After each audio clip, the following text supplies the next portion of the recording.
Nasha Town? How did I get here? Strange. Something. Traveler? What brings you here? Huh? What are you in the mood? Sorry. Ah, Everyone seems to be acting. Oh, wait. I'd love to. Yes, thankful. Wait. Hey there! I haven't seen you in ages! What's keeping you so busy? I've been looking forward to playing with you again. You forgot already? You're silly. Daddy brought you over to our house recently. We had some snacks together. What is she talking about? We've had a lot of customers over the last few days, so we've been real busy. And like my mom always says, some people are more than just customers. They're friends. Oh, another customer's arrived. I better go see what they want. This is all wrong. I never once heard the owner of this restaurant talk about their family. It certainly isn't a family-run business. And that child? I don't recognize her at all. Could this be a false memory? Very good. I knew you had it in you. Aren't you going to try the house special? When did he show up? No. None of this is real. You don't seem to like it here. That's fine. We can change venues.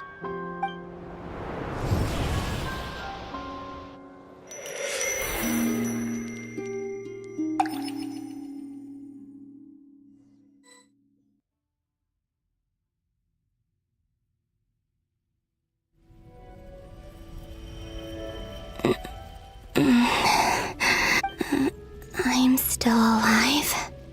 Where is this place? It took all my strength to open the moon gate, and then I leapt into it. So this is the moon's reflection? The mysterious realm beyond the gate?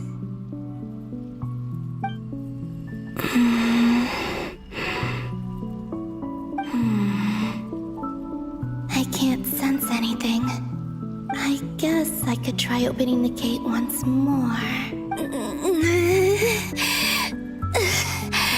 No response. Maybe this space can't be opened from inside. If this was the space that killed both Revier and his lover, then why am I unscathed?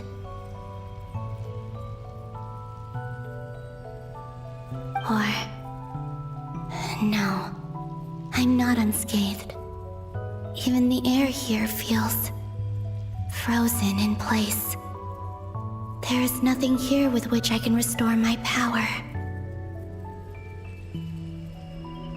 I should conserve my strength and proceed with caution.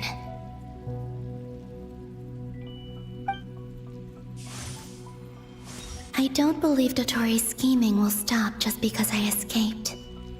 If there is any chance that I can get back to the others, any chance at all, I must return.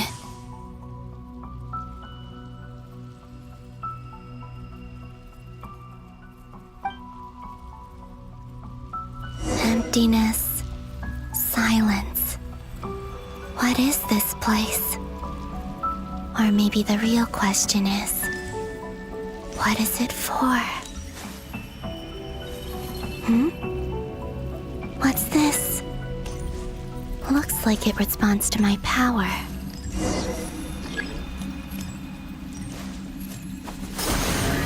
Golden.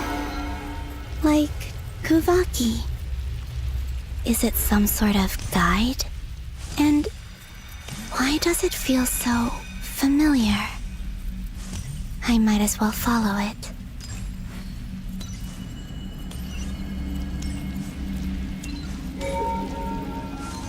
Where does this lead? Could it be the exit?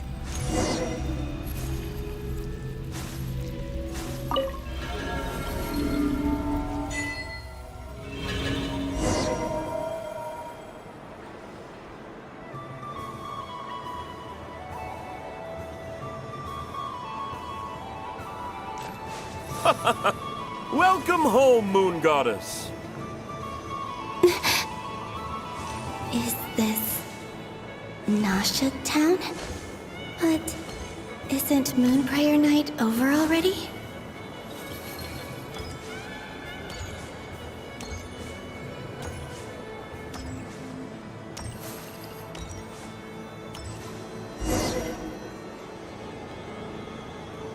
Goodbye for now, Columbina. I hope you have a wonderful night. I will. Everyone else. And... me? Are these... my memories?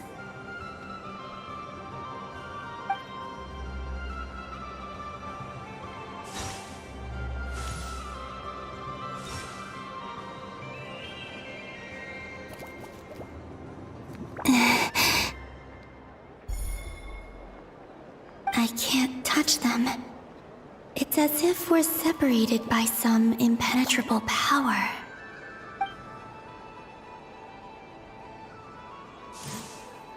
Over here! Over here!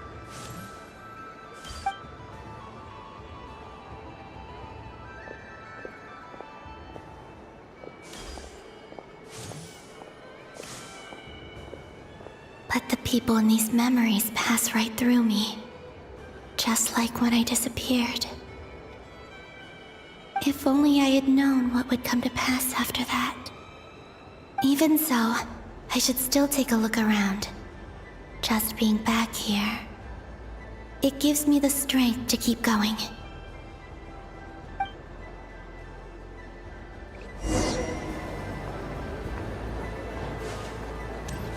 Welcome home, Moon Goddess. Oh, you're the genuine article. Alice was right. This Moon Prayer Night was worth watching after all. Oh, yes. That was the fortune-telling stall run by Barbeloth from the Hexen Circle.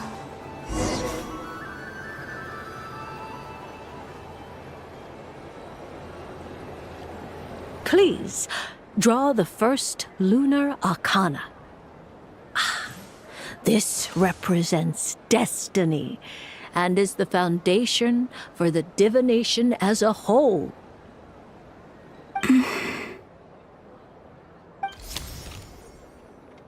My destiny. I believe the card I drew was the moon. Now that I think about it, Barbeloth's divination was absolutely right. It's almost time to draw the last card. The one that represents the future.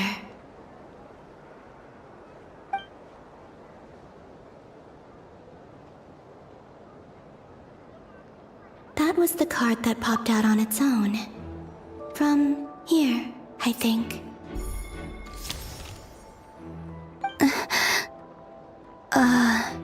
Kuvaki Pulse? What? Fascinating. I've never encountered this before in my role as a diviner. What's going on? Did that card leave the deck? Because of my influence? All I did was try to touch it, and then... Maybe this memory space is not untouchable after all. Are there weak points in the barrier? Or... is it possible that there's more to this space than my memories alone? This card is death. I need to get to the bottom of this. I'll try touching something else. Is this... the wind? No, it's gravity. It's pulling me outwards. No, Traveler!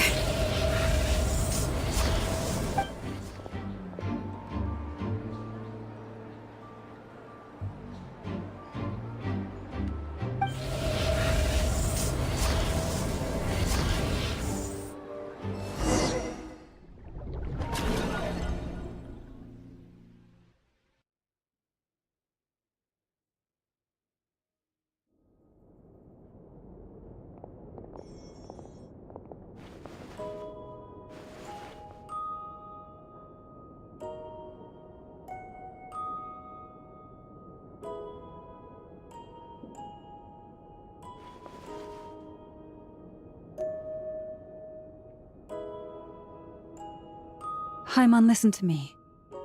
From the bottom of our hearts, we are so sorry. We completely understand how you must feel. The Traveler is trapped, and we all feel responsible for it. Don't say that! Paimon's not a little kid! You didn't leave him behind on purpose! There was nothing you could do! But... He's all alone in there! What if something happens to him? What are we gonna do then? We've barely spent any time apart since we met. Is he gonna... die? We must find a way to rescue him. We were all involved in the operation where he was captured, and we do not abandon our comrades. That being said, it won't be easy. Through conversation with the others on our return, we've arrived at a basic idea of what we're up against. Dottore's lab has clearly been in operation for a lot longer than we realized. We found many monster samples stored there. In all likelihood, they were materials he used to research his latest technology. We also know that through his contact with the phantoms of Hyperborea, he gained knowledge about the moons and certain Hyperborean technologies. Using this knowledge, he then fashioned an artificial moon marrow to serve as a replacement for the frost moon beyond the sky. Unlike Columbina, Dottore is not being rejected by Teyvat. And even with 2 of the 3 moon marrows, his power far exceeds all of ours combined. Once his 3rd moon marrow is complete, Dottore will have completely seized the authority of the 3 moons. Teyvat's most primordial powers will then be in his grasp. Does that mean... I'm afraid so. No one could have predicted this level of insanity. Not even from Dottore. And unfortunately, his insanity is coupled with an intellect and ambition that not even his peers in the Fatui can match. This is dire. Sounds like the world is done for. The 3 moons' authority can influence the very fabric of time and space. I dare not imagine what a monster like him would do with that kind of power. The trouble's already begun, I'm afraid. On our way back, we discovered that part of Nodcry is being enveloped by an unknown energy. We cannot ascertain what is happening inside. I'm convinced this is Dottore's doing. Not that there's any way to prove it. The issue is, we have no idea what his intentions are. The only thing more frustrating than facing down evil is knowing that it will surely come, but not knowing when. The doctor is guilty of numerous crimes at Mondstadt as well. One of our knights, well, former knights, his father was murdered by Dottore. His ideology and methodology are a danger to everything in his path, from individuals to entire nations. He does not feel guilt, even when he acts against his own people. He doesn't see them as his own people, that's why. People like him see everyone else as beneath them. Right. He views other people only in terms of how they can benefit him. That's the basis of all his social connections. Granted, he's hardly the only harbinger to pursue their own interests. We all do. And Her Majesty is gracious enough to permit it. Still, her mercy has its limits.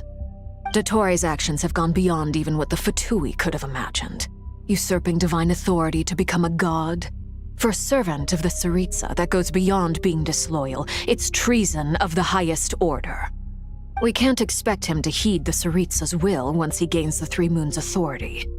Even we harbingers consider him the most self-interested among us. Poor Traveler. Of all the people to get caught by... We have to go save him right now! Please! We gotta find a way! Paimon, I promise you, we are with you all the way. I get how you feel. I do. But it's gonna take more than strong emotions to take down an enemy like Dottore. What we need now is more information. Right. We can't even guarantee he's still at his research center. Before we can think about mounting a rescue operation, we need to confirm the Traveler's location. I'll find a way. Paimon knows, but... She's so scared. anything happens to the Traveler, he might be the strongest person Paimon knows, but he's still human. He feels pain and bleeds just like anyone else. Then think things through before you stick your neck out. Unless you want to lose your head. Sandrone. Miss Sandrone, you're okay? Put the stuff over there, and be gentle with it. Am I okay? As you can see, I've had to move my whole livelihood out of the Experimental Design Bureau. It's been swallowed up by Dottore's energy field. If I'd left it any longer, I probably would have gotten stuck there. Ugh, Dottore always goes a little loco when he finds a shiny new toy. Not that he'd ever admit that. But this time, he's gone full psycho.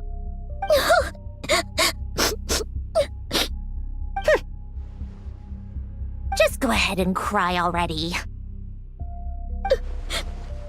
Sorry. Paimon's not trying to make it scene. It's just, she can't. Oh, Paimon. Let it all out. There's no shame in it. When you're overwhelmed by fear and despair, crying can help get it out of your system. You'll feel better for it. Okay then, while the baby of the group is having a moment, how about the grown-ups get to work? Give me your hand.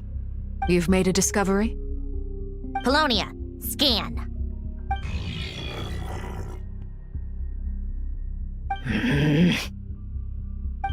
You, hand, now. Oh, I thought you'd never ask, my lady.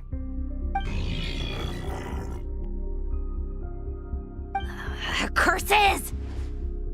You're next, then you.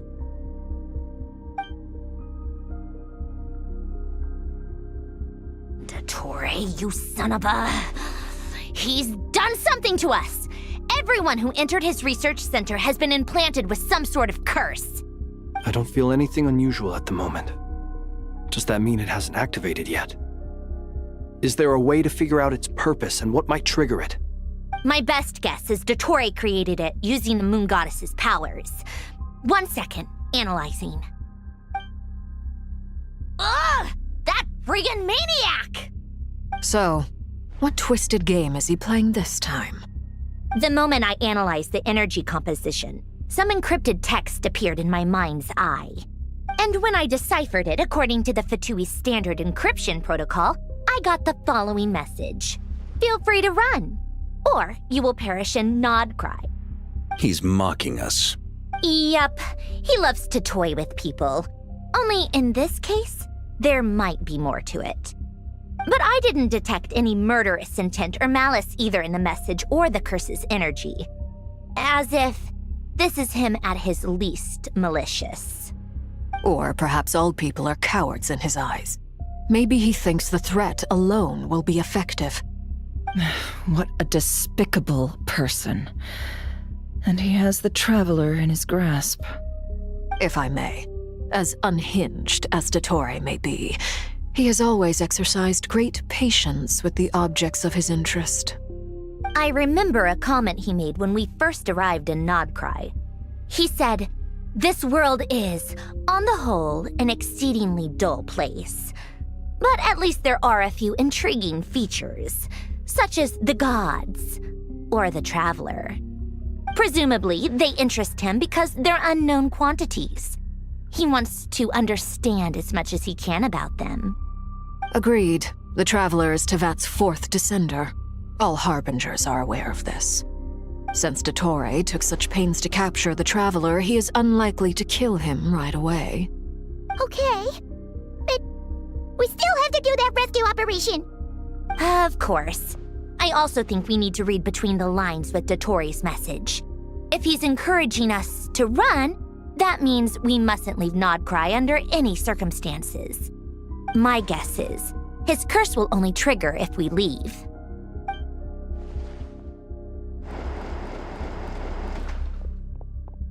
We've discovered multiple energy fields. Albedo is still attempting to analyze their structure. He told me to report back first. Each field is slowly growing, swallowing up more of the surrounding area in the process. And the pace of their expansion has increased since we first examined them. He's probably trying to swallow Nodcry whole. His nefarious ambition knows no bounds. If this continues, the whole of Tevat will be in trouble, not just Nodcry. The loss of Columbina could not have come at a worse time. Do we think she's truly gone for good? She entered the space beyond the Moon Gate, knowing what became of Rerir and Thalindus. I'm sorry, but I fear the odds aren't good. Don't be ridiculous. If I know her, she's busy finding a way back as we speak just so she can annoy me. She isn't dead. Whatever has become of her, the fact remains that we are two comrades short on the eve of a decisive battle. We need to find out the Traveler's location, but there is also other work to be done. Agreed. Whatever Dottore planning, we have to get the local populace somewhere safe. So, as well as a rescue mission, we have to organize a mass evacuation at the same time. It would be best if someone could approach leaders of neighboring nations and negotiate emergency asylum for Nodcry's inhabitants. Can anyone handle that? Snezhnaya is one option. I'll see what I can do.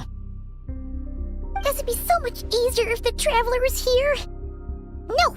Stop thinking like that, Paimon. Paimon will join you. She's pretty well connected thanks to the Traveler. Maybe it'll come in handy. Either way, that's what the Traveler would do if he was here.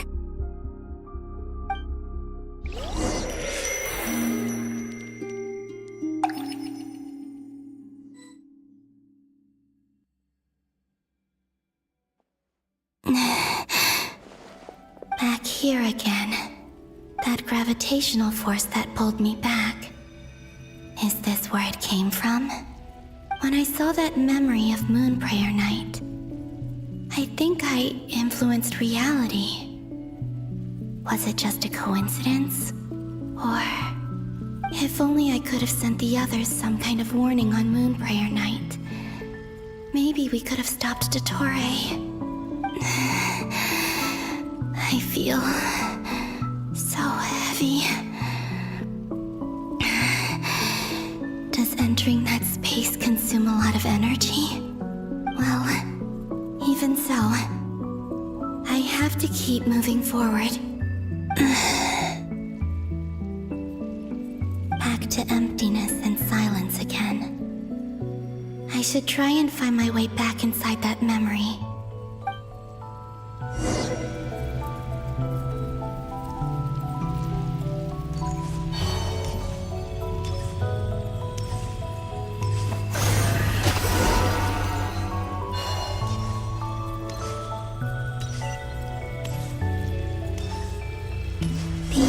From last time isn't showing up. What am I missing? Looks like I need to gather these scattered fragments.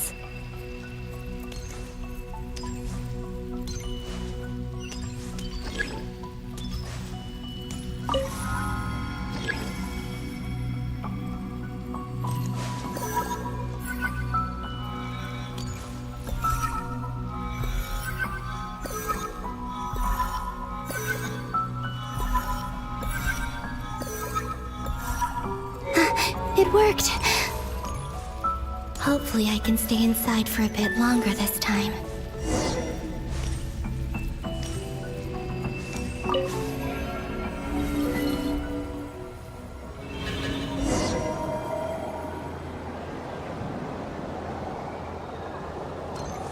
Ad Astra Abyssosque. Welcome to the Adventurers Guild.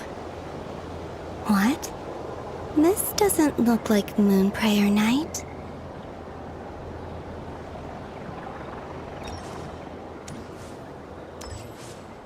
Extra, extra! Latest issue of the Nasha Express! I don't think I've ever been here. Maybe this space isn't comprised of my memories after all. There aren't any festive decorations around. Is this Nasha Town after Moon Prayer Night ended? Did Dottoro's plan not affect the town? Or is no one aware of what happened because he used the Three Moons' authority? Let me see if I can influence anyone else. So, what do we do next? Wait, that voice. Paimon? The most important thing right now is to find that mage. Lauma, the Traveler, and Mr. Varga are here too. I'd better go pay the Fatui a visit. Traveler!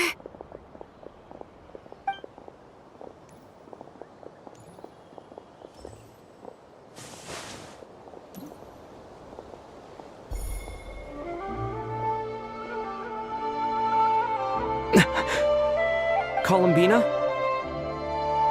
I made contact. It's me, Columbina. Huh?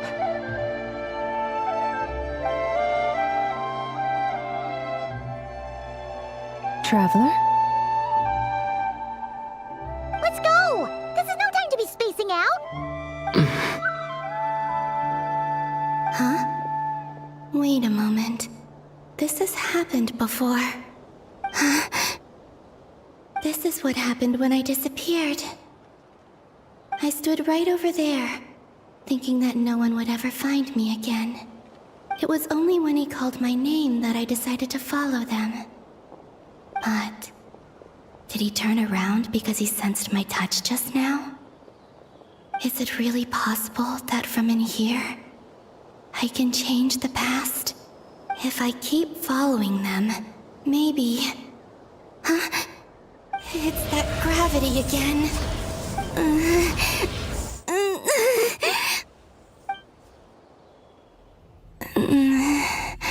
Every time I influence reality within that space, this force intervenes and pulls me back.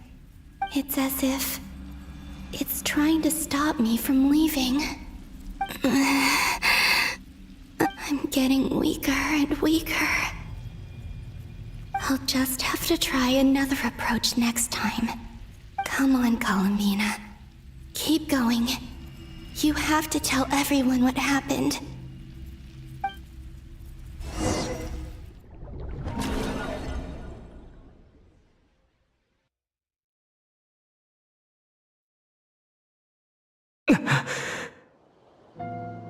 Suddenly, I've been plunged into darkness. Alone. It feels strange. As if something has grabbed hold of me. Is Toray now powerful enough to interfere with space itself? Look at you, standing so still in total silence. I almost didn't recognize you. Hello there, traveler. He seems to be in a good mood. Wait, what's that behind him? Ah, so you noticed. This is the completed Trilune. 2 primordial moon marrows and 1 artificial specimen. You are wary of it. Good. Maintain that reverence. You performed well in that recent battle. Brave and reckless as always. Courage is the sign of a true hero, and impulsiveness is the hallmark of those who strive to advance. I say this not to belittle you. Most creatures are far more timid by comparison. 3 moon marrows? Does that mean the artificial one is now complete too? Well spotted. What do you think? For a replica I built myself, I dare say it looks the part. Dottore, are you planting illusions in my mind? I have no interest in fooling your eyes. On the contrary, I hope to show you the true essence of all that you see before you. Is this not a beautiful city? People live in peace and find joy in their work. The streets are safe. People can even leave their doors unlocked at night. You might say it is the Elysium everyone dreams of. All available data indicates your values and worldview conform with the mainstream. This kind of society should be quite to your taste. False beauty is deceitful. Lies are to no one's taste. I wonder, is it your moral standards that are too high? Or your expectations of reality? Answer me this. If someone existed in a sweet dream from the moment they were born, a dream in which they never once felt pain, which do you think they would consider superior? The dream or the reality? That's pure sophistry. It has nothing to do with your actions. As I suspected. You have yet to understand all of this for what it really is. What do you want from me? You sound impatient. Do you think the only reason I'm keeping you is because I want something from you? If it's not, then why haven't you killed me yet? No one can stop you if you're as powerful as a god. I'm delighted you recognize that fact. I believe we last squared off in Sumeru. Ah, the memories. How time flies. You and I have both grown. I'm not surprised that Arlecchino and Sandrone worked with you. You've always a way of slowly but surely ingratiating yourself with all levels of society. People laud you as a hero, but I suspect there's more to it than that. Oh, but to be clear, I don't say that to flatter you. Do you always give your opponent an appraisal before you deal the final blow? Call it a long-time habit. I'm a researcher, and one of my duties is to give an objective assessment of my subjects. But you misunderstand. We are not opponents. Not at this moment. I just want to talk. Think back to Tartaglia, Arlecchino, Capitano, Colombina, and now even Sandrone.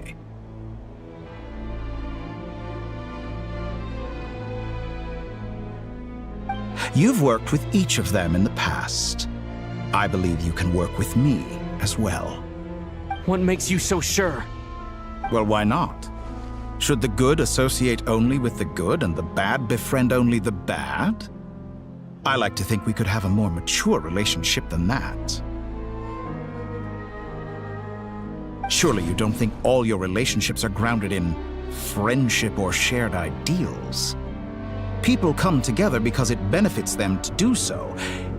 If you think of the people you admire, you must surely admit that they have provided some benefit to you. Morality, ambition, dreams. People have plenty of words to embellish the nature of their relationships. But once you break free from those ethical frameworks, you will see that the only thing connecting the two of you is mutual benefit. And that is what I'd like to talk to you about. We're finally getting into it. He's probably been planning to kidnap me for a long time now. But for what exactly? He has the authority of all three moons. I won't be able to gain the upper hand in a fight. Best if I pretend that I'm willing to negotiate for now. You say you're a god, but you also speak of mutual benefit. What could a god want that the three moons cannot provide? Excellent question. But before I answer, I would ask you the same thing. Gaining Colombina's allegiance was a rare and extraordinary feat. But the Moon Marrows are now in my hands, and I have the edge over her. For this artificial moon is not being rejected by Tevat.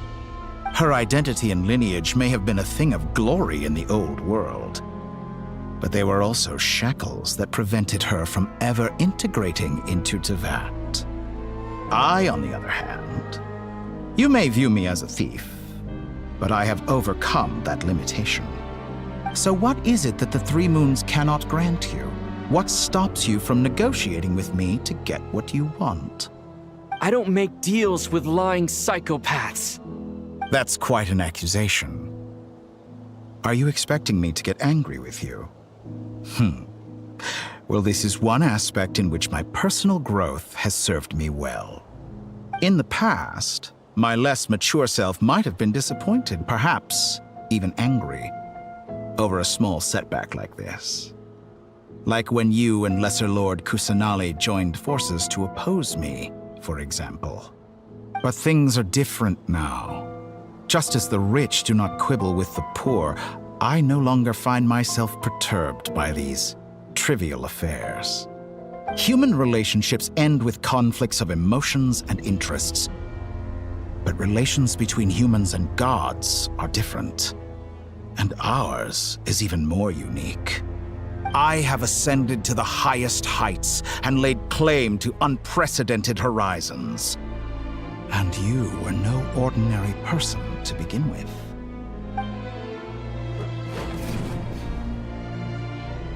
Allow me to show you the world, Descender.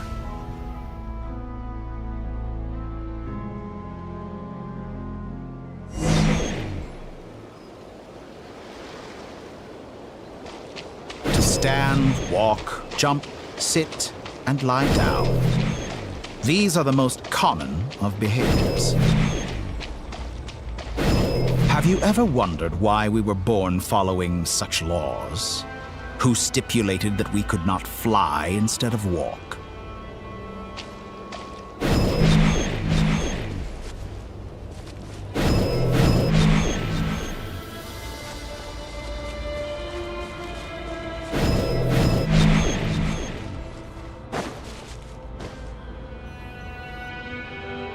Someone of your talent and experience must surely know of the 4 great rulers who serve the heavenly principles. They govern life, death, time, and space. One wounded by a blade will die from blood loss or infection, and one who falls into a lake will drown in agony. The elderly wallow in solitude, and the solitary age faster. Eventually, new life is born, only to embark on the same path of suffering. These 4 divisions anchor the world and shackle those who live in it. But they themselves transcend its boundaries, squandering the power bestowed by the heavens. All who live yearn for equality, but unless the gods prostrate themselves and profess that they are mere servants of the living, equality can never exist.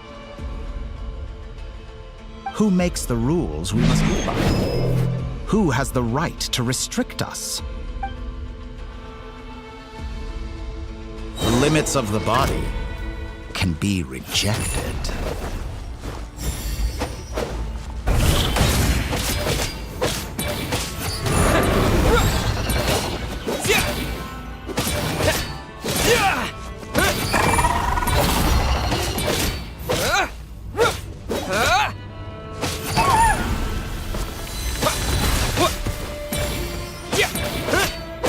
How does it feel to be among those with absolute power?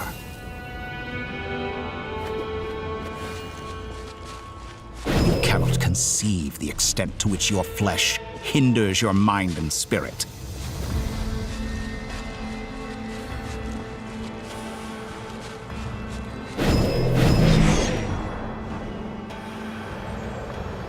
Only by discarding our useless, primitive eyes can we perceive a new world. How narrow-minded we all were in the past. Why should the final answer of the world not be the power that predates those of life, death, time, and space? The power of the Trilune. Through it, I have glimpsed new experimental possibilities. Nature suppressed, authority exiled, souls controlled.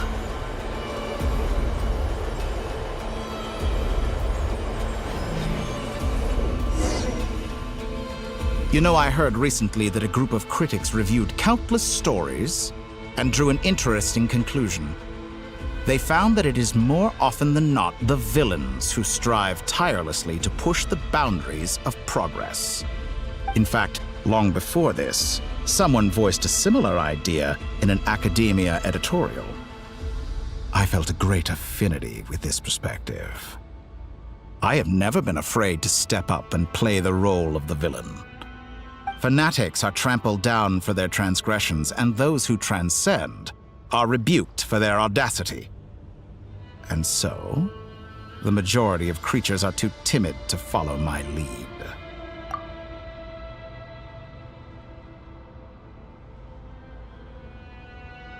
But all sacrifices made during my experiments have been worthwhile, as you can now see. I can offer you something new, something unique, precisely because I am a villain. Think about it. We are eternally bound through mutual interest. Can you truly say you would never turn to malice if it could give you the life you dream of? After all, what value do perfection and purity really have? They are fragile and feeble things, utterly tedious. I say, better to be governed by a flawed humanity than a gnosis. The true seeker of knowledge is the villain who undergoes countless tribulations in pursuit of their goal. I'm sure many people have told you that you're different. Because I'm a descender? Exactly. Very clever. But what does that got to do with you? I do not conceal my wicked deeds, my selfish desires, or my greed.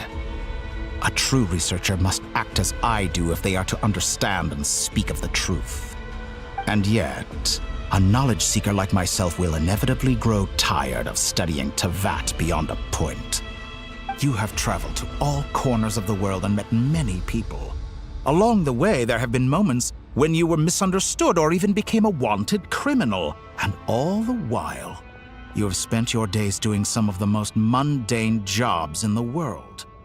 You fight and toil, claim minuscule rewards from my friend Pantalone, then you fight some more, winning some battles and losing others as your search goes on.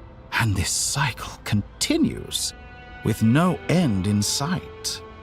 Surely you must sometimes grow weary of being stuck in this same loop day after day. We're completely different. I embrace everything that life throws at me. I am engaged in every step of my journey. How does that make us different? I too embrace what life brings, researching everything that interests me. Think of all the novel things I've managed to create, like the artificial moon marrow. Don't you see? As unique a specimen as she was, even Columbina is not irreplaceable. Take that back! She's gone because of your actions! I didn't say that to anger you. Though admittedly, I don't see what there is to be angry about. Anything Columbina could do for you, I can do better. I know what your ultimate goal is. You wish to walk the path your sister walked, and seek answers from her at the end of that journey, don't you? Someone like you could never understand what it feels like to care about another person the way I care about her. Perhaps not, but that doesn't mean I can't help.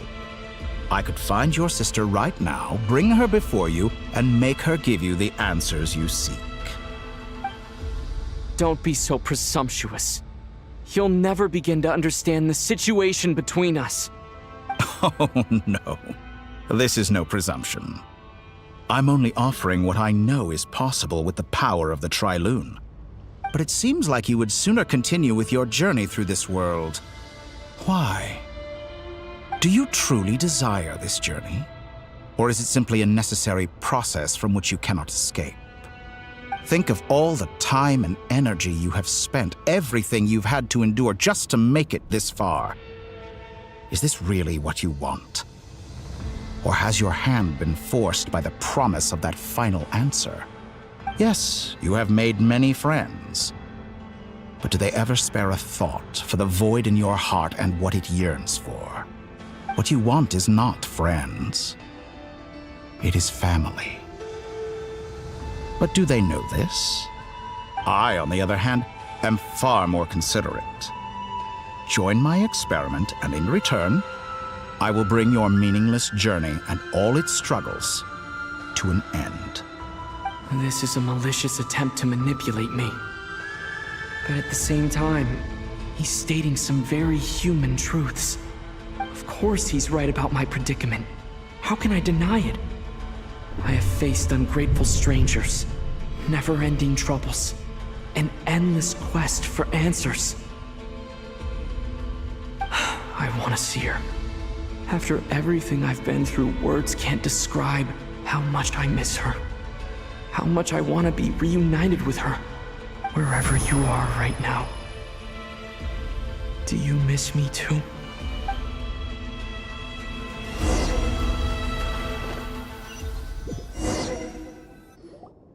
All right, everyone. Our next mission is clear. We need to contact all the major organizations, explain the situation to the public, and then begin the evacuation. The residents of Nodcry are quite dispersed. The two most populated areas are the Southern Isles and Pyramida. Miss Lauma, I will leave Hisi Island and Nasha Town in your hands. I will liaise with the Fatui and Pyramida. Agreed. We will reach out to Natlan and Snezhnaya. Anyone found north of the Experimental Design Bureau should follow the Fatui to Snezhnaya. As for those dwelling south of that line, I will ask the Voynich Guild to help persuade them to leave. Then I, Mr. Varka, and the Frostmoon Scions will escort them to Natlan. The Voynich Guild has dealings with the Curatorium of Secrets. I will send them a letter vouching for your credibility. Yehoda, you should help Lauma. This is too big of a task for one person. My wish has come true. You're willingly lending me your most capable employee for the day. Well, good for you if all this only takes a day. Of course, if it takes any longer, I'll be charging a fee. Boss, wait! Don't I get a say in this? Oh, I'm sorry. Something to add, Yehoda? Well, no one's more important to me than you, boss. And remember how Lauma healed your eyes after that big battle?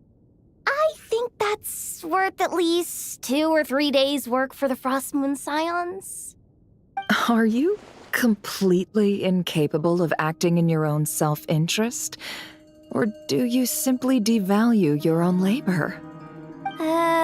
Are you sure you don't want to come with us? Who will see to our other work if we're all busy evacuating residents? Sandrone insists that Columbina is still alive, and we have a traveler to rescue. There's much to be done. But boss, I'm just worried that... Well, Nefer, I'll link up with you once my tasks are complete. What makes you think I'd need you to do that? I'll need it. And considering the way you approach certain matters, I think you'll be better off with me present. That's quite enough. Just focus on your work first. I bet we're in for an uphill battle here. But we can help out too. Inefa and I are gonna help Nasha Town's residents carry their stuff. Loading schedule. Store essential local research data and technology samples, then escort the people to Natlan. Understood. I will execute this to the best of my abilities. Great stuff. Thank you, ladies. I've contacted the Lightkeepers. A colleague of mine will join us shortly. I will persuade them to conduct a thorough search of the region to ensure that no civilians get left behind. As for me, I guess I'll be making an early return to Sumeru. I think it's important that someone informs the Dendro Archon of what's going on in Nodcry. Roger that. Someone should inform Mondstadt, too. Mr. Duran, can I trust you to handle that? I think you fly faster than any of us can run. As an added incentive, get there fast enough and I'll see about getting your gliding exam waived. Really? Ha! Mission accepted, sir. I intend to stay behind and help Miss Sandrone with her research. She has some alchemy-related questions that she'd like me to explore. She recognizes your expertise, then. I wish you a fruitful collaboration. Thank you. In truth, I was surprised to hear her express an interest in subject matter outside of machines.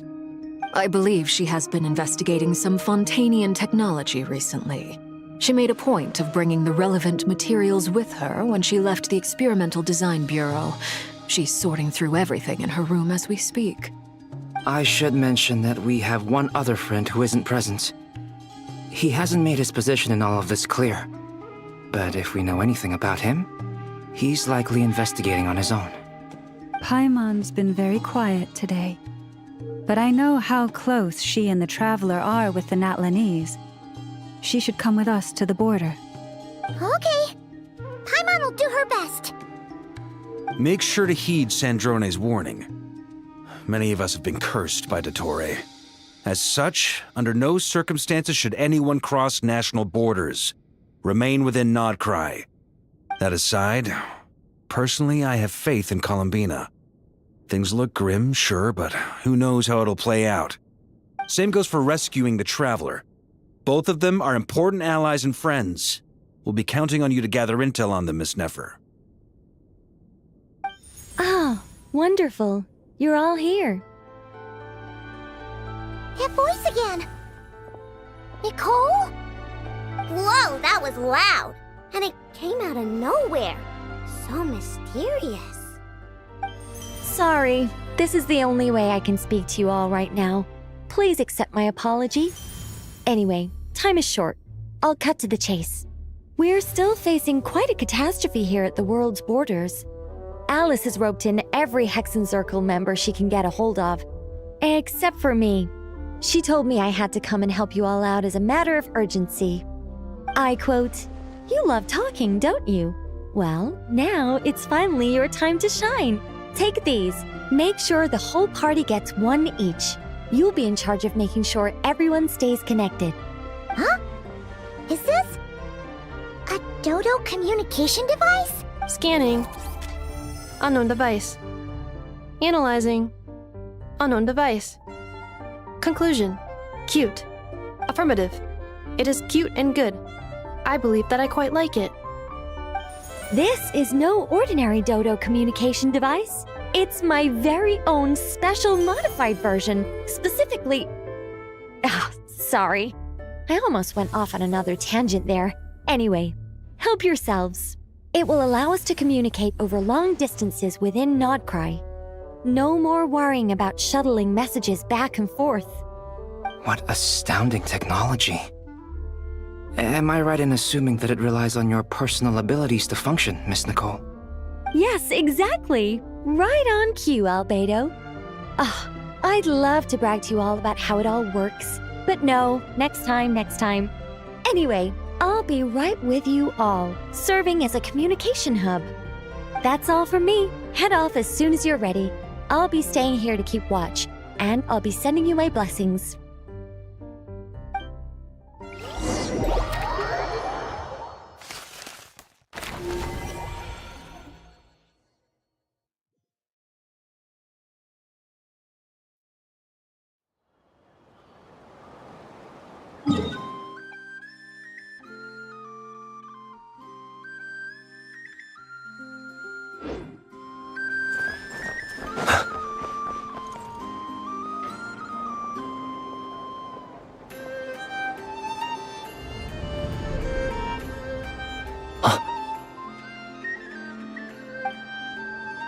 Sir Flint.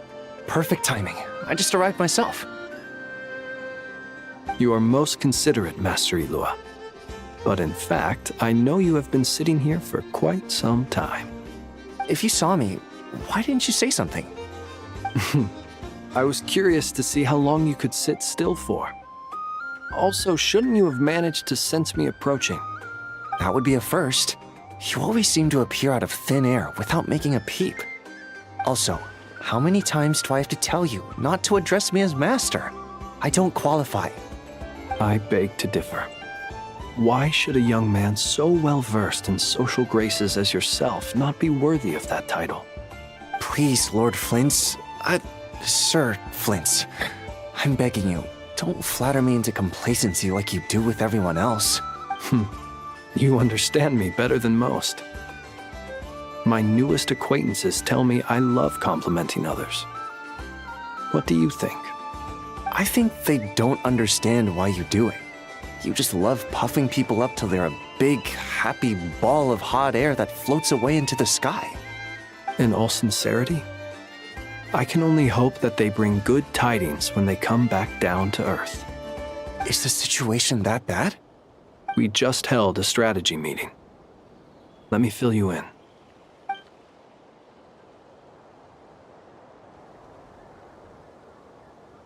In short, we need everyone gone from Pyramida. We also need a team of Lightkeepers to scour the more remote regions of Nodcry for civilians to evacuate. I only hope we have enough personnel. We do. Old Man Nikita will definitely help, and we can recall anyone out on patrol to focus on this instead. Good. I'm sure you and the others will make short work of this. Now, don't forget, Once you've completed this task, make sure you and the rest of the team evacuate to either Snezhnaya or Natlan as well. Flint? If you've got something to say, Master Ilua, why not guess what I'm thinking right now? You mentioned that you have something else to deal with later. How difficult is it going to be? I doubt it will be easy. I know you're a Lightkeeper, and it's your duty to protect others in times of crisis. But I have a feeling that you'll be walking into grave danger. However bad things have gotten in the past, Nodcry has never faced a mass evacuation before. But from the sounds of it, you don't intend to come with us. I don't mean to pry, and it's probably none of my business. But whatever it is you're intending, you don't have to go through with it, you know. I've been afflicted with some sort of curse, and I'm told it may well trigger if I set foot outside of Nodcry. As such, I cannot leave. I have to act, if for no other reason than to fight this curse. What? No. Why? Why would anyone want to curse you? There are plenty of people out there willing to trample over others in pursuit of their own goals. Frankly, Sir Flint, I am furious. You're making light of what is an incredibly serious situation. Indeed I am. And? And what? I told you, I'm furious about this. Nothing I can do about it, I'm afraid. Things happen, and we just have to deal with them. If you find yourself feeling angry, perhaps start by drinking a big glass of water. Hey, you mean you're completely unmoved by my anger? I'm devastated. Then allow me to express my sincerest regret. Come by the lighthouse sometime. We'll catch ourselves a few fish, have a little barbecue, play some cards, and bask in the sun. Maybe I need to spell this out. Lean in a little, Flint. Oh my, this doesn't bode well. Word is that you were caught up in a real horror show recently. People were amazed that you returned safe and sound. They've been debating whether you're even human. I've returned safe and sound from plenty of crises. When you say people, do you mean other people, or do you just mean you? Fine. I'll be frank. You're not human, are you? Heavens. Now that's a horrifying thought. You know what? Forget it. We'll revisit this once it's all over. A sound plan. Albeit a little ominous sounding. Just promise me you'll come back in one piece, all right? For you, Master Ilua. How could I refuse? Also, please pass my regards on to our colleagues. Tell them, thank you all for your assistance. Please put safety first as you proceed with the operation.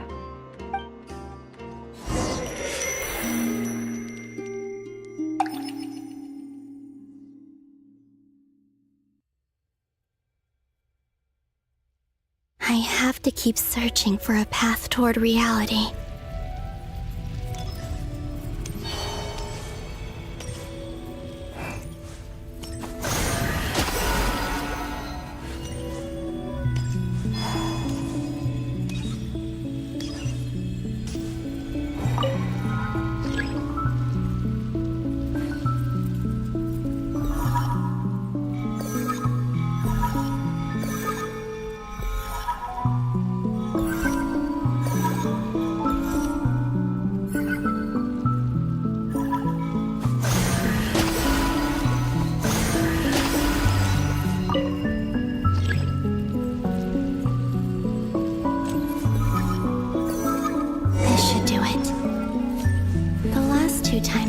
Influence reality in this space.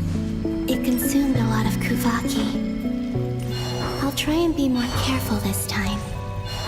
I need to leave key clues behind using less power. I hope everyone still remembers what I said on Moon Prayer Night.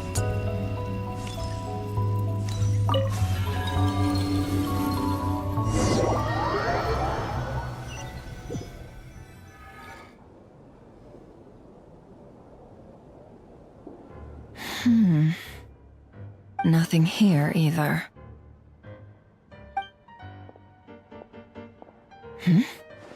Flint's? Ah, Miss Nefer. What are you doing here? Unless... I just spoke with Itlua about arrangements for the search and came for a walk nearby. As for you, why would... Huh. It appears we think along similar lines. And neither of us likes to accept things at face value. As well as figuring out how to gather intel on the Traveler, I wanted to confirm some of my own suspicions. Also, we'll need to bring a lot of force to bear against Dottore, even if we're only looking to rescue the Traveler. We can't leave anything to chance. You don't think Columbina perished either, do you? I'm merely considering the possibility that she survived, just as you are. How much can we really know about a deity like her anyway? Do you remember what she said on Moon Prayer Night? About using moonlight to send messages to us? Of course. I think that's why we're both here. Where have you checked so far? I've been focusing on the outdoors. Anywhere the moonlight shines. I checked most of Nasha Town, but didn't find anything. I checked the Curatorium of Secrets, and a few rooms where I thought I might find some leads. But no luck here either. The only places I haven't looked yet are the rooms in the flagship. But process of elimination isn't the only thing that brought me here. Oh, really? What's your other reason? After all that build-up, our mystery ally never showed up even once!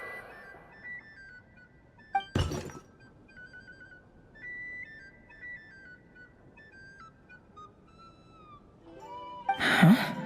Am I imagining things?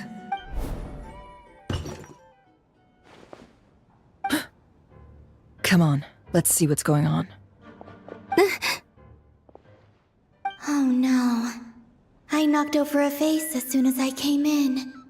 It must have been caused by a Kuvaki fluctuation when I entered the space. Although, it seems like I'm not about to be pulled away this time.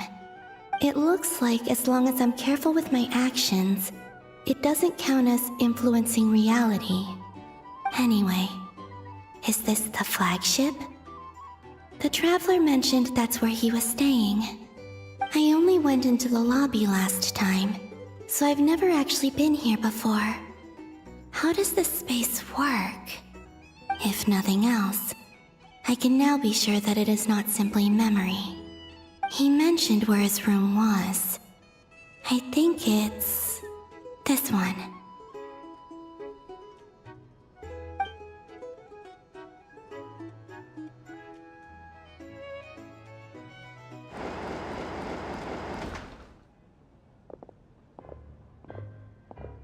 The door is closed. But if this is anything like when I disappeared, then maybe...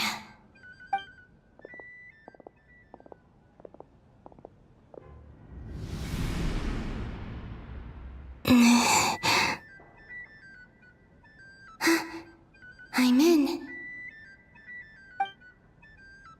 He and Paimon aren't here at the moment.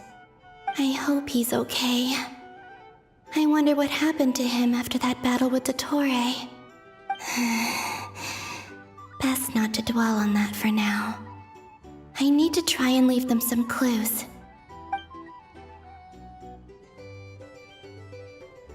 Please, Traveler. I really hope you find this.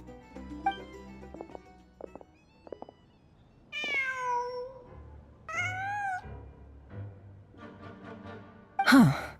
Just a cat. Nothing else here strikes me as noteworthy.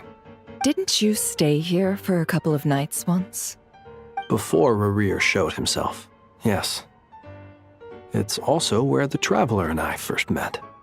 Did you notice anything unusual during your stay? I remember thinking how much noisier the flagship is at night compared to the graveyard. Other than that, no. The Traveler and Paimon were most congenial neighbors. This is where they've been staying, yes? Over here?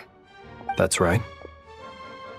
I wouldn't usually condone breaking and entering, but we can make it up to them later. Focus now. I have to write a message on the wall using Kuvaki, just like I said on Moon Prayer Night. Simply open your windows on nights when the moon shines bright, and the moonlight will naturally flow towards the words I have written. Here goes. I'll need to carefully control my strength.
There's a noise outside the door. Is he back?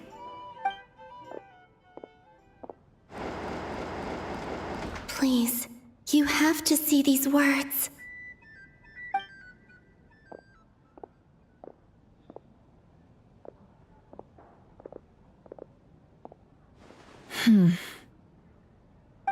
Well, do you sense anything?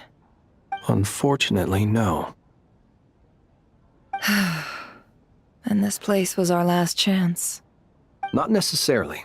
We've only looked in Nasha Town so far. Miss Columbina said she would leave messages at her friends' dwellings. It's still worth checking where Miss Lauma lives and where I live. Let's try and make some time to look into those then. Wait. What are you waiting for? Oh, Paimon might have overeaten slightly. What's that look for? This is a victory feast. It's normal to eat a little more than usual. The Traveler and Paimon. It's really you. But why are they talking about a victory feast? Huh. You worried Paimon sick while you were out there fighting Rare. So this is your chance to make it up to her, alright? Wait. So this is the night after the battle against Rare. How did I end up here? That's quite a long time ago now. Wait. Time. That's it. Every time I've entered reality within this space, it's been at an earlier point in time.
Every one of those points has been before I fell into the moon's reflection.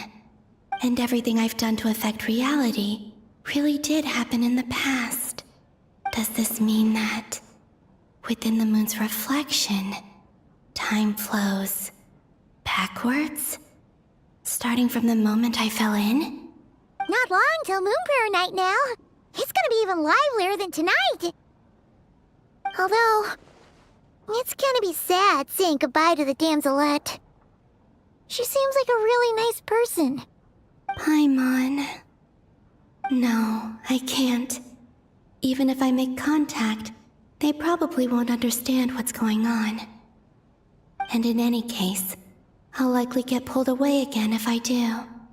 Instead, I have to find a way to get them to notice what I've written using the moonlight. Wait, even I hadn't thought of doing that before Moon Prayer Night. They'd never conceive of that possibility. We'll find a way somehow. Huh? Oh, you say that, but the Frost Moon is beyond the fall sky. If we wanted to go visit her, how would we make it through to the other side? We might not have all the answers now, but I'm sure we'll find a way one day. Huh. Guess someone's gotta be the optimist. The present. The future. That's right. There are still things I can do. What's your plan? Flint's, when you were staying next door, did you ever open the window?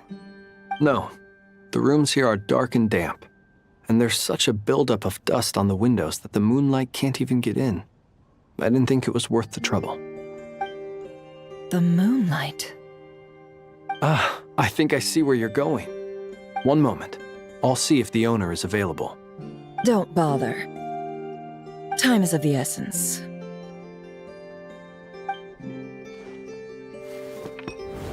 Time. Even if no one sees what I've written at this moment, maybe someone will remember what I said after Moon Prayer Night. I need to write down as much information as I can. And maybe one day...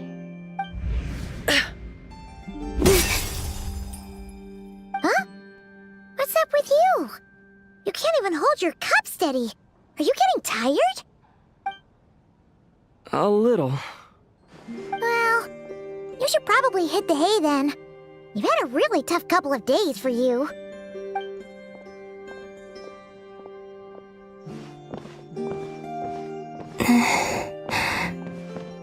You truly have. You helped defeat Rerir, helped me reclaim my name, and you helped the others organize Moon Prayer Night. Wherever you are right now, I'm sure you're still fighting against the injustices of fate. This is all I can leave for them. How I wish I could stay here. But it's time for me to go. I hope to see you again in the next time. And if the opportunity presents itself. I will surely return to your side. Huh. Columbina. She's alive. Not only that, but she's left us an entire wall's worth of clues. She even wrote down what would happen on Moon Prayer Night. It's just a shame we found it too late. I am here. Time in this place flows backwards. I am constantly moving forward. It sounds like she's found a way to influence the past using Kuvaki. But her future is our past. So, these words have been here ever since we defeated the Ray Hero Solnari. We just never discovered them. Which came first, the chicken or the egg? Do you ever mull over questions like that?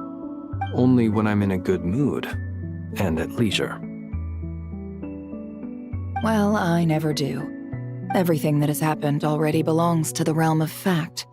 As a business person, and especially an intel broker, what I do is extrapolate from those facts to try and read the future. An admirable philosophy. It's a means of survival. Let's go.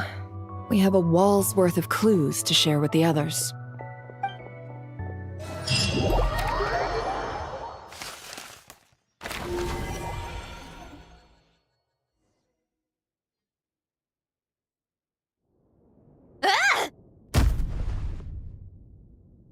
It appears that the doctor's energy signature has changed to something similar to Kuvaki, but not like the Kuvaki we're used to. Nodcry's Kuvaki devices will only have a limited effect on it. I can see why you've chosen to place your hopes in alchemy instead. Also, I must say these books are rather profound. My subordinates just shipped them in from Fontaine. Some of them are from the Narcissenkreuz Ordo. Some are incident reports from Petrichor, and then there's a few test reports for these junk machines. Additionally, after some further scanning, I've discovered something extremely annoying. What's that? Tevat's skies contain multiple moons. A long time ago, when I did my first scan, I detected 3, just as the legends say. But when I checked again just now, I detected 4 moons. So there's one extra? Yeah. Originally, I thought that if I could still find 3 moons, that would at least mean Columbina's still alive. But then it occurred to me that apart from the frost moon, Tevat's moons are just husks. And husks surely shouldn't show up in the scan, since they're not alive. It's weird, isn't it? If we can't even distinguish between a dead and a living moon, how are we supposed to know whether a moon goddess is still alive? Or does this mean that the moon marrows are equivalent to the moons themselves? It's certainly possible. In which case, the 4th moon you detected may be Dottore's artificial creation. So he wasn't bluffing. He really built his own moon marrow. Ugh! I'm so mad right now! It's easy to get overwhelmed when you have too much on your plate. Maybe you need to relax. Perhaps try going for a walk, or simply take a few deep breaths. Nothing can calm me down at a time like this. I need more time, and I need progress.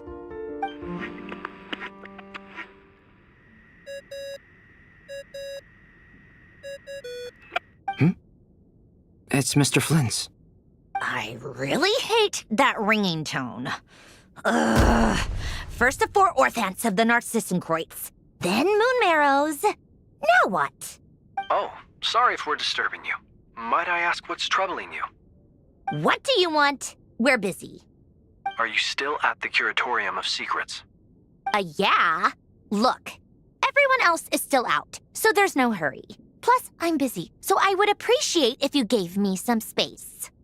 Even though we have crucial intel to share? Fine. I'm listening. Do you intend to share it via the Dodo communication device? Ordinarily, I would, but this is a unique situation. I think it's best that we discuss it in person. See you at the Curatorium.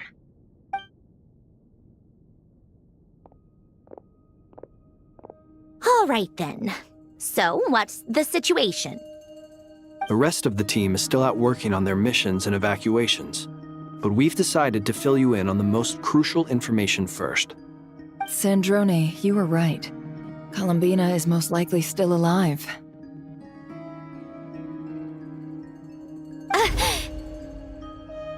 That's the best news we've received in a while, by a long way.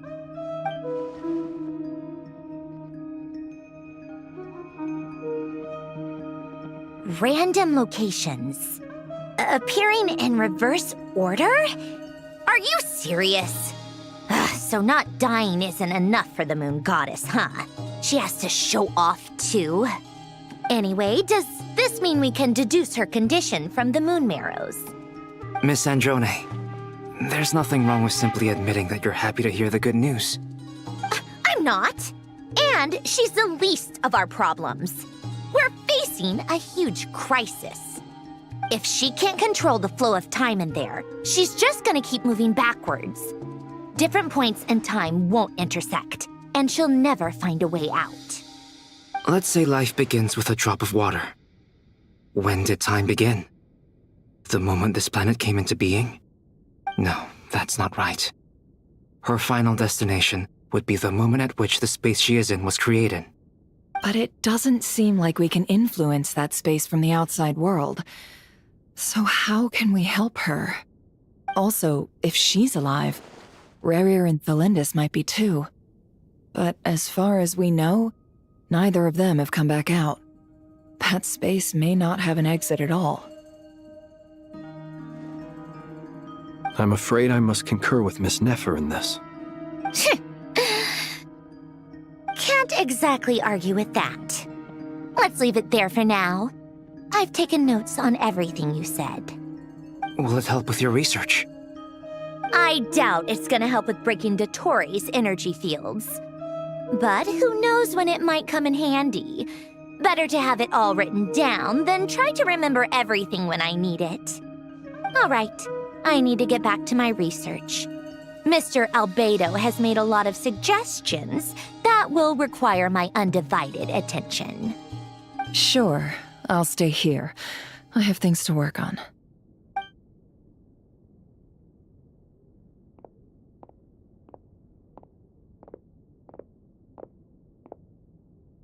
Paimon, are you there? Oh, right. She went with Varka to Natlan, didn't she? Good thing we've moved her and the Traveler's luggage in here. Speaking of the Traveler, where could they be? There's a note from Paimon. Paimon here. Not in at the moment, but if anyone needs to borrow her stuff or the Travelers, go ahead and help yourself. Paimon won't be mad. Also, Traveler, if you get back before Paimon, make sure to get some rest. Paimon misses you a lot, but put your health first, all right? How sweet. Well, since you offered, Paimon, don't mind if I do. This is the Traveler and Paimon's luggage.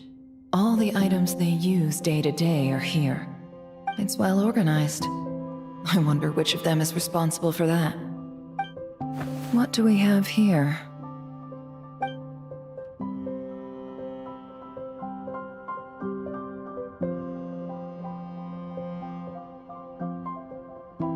The camera captured a special moment that can only occur between people who are close to one another. You can really sense how the photographer feels about their subject. I wonder why this picture was placed outside. Is it because Paimon recently looked at it?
This must belong to the Traveler.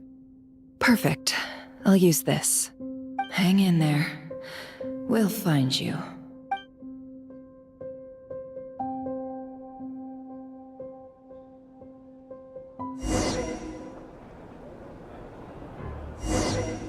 Polonia.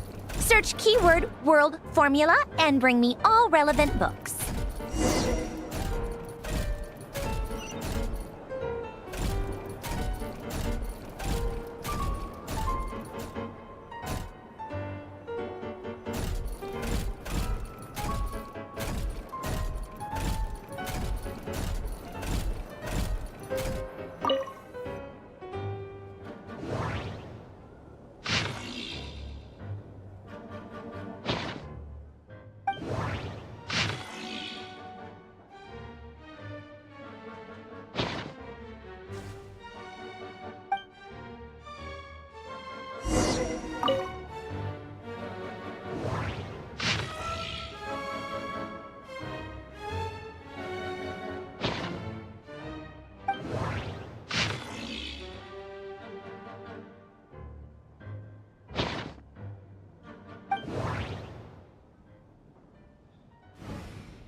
Let's see.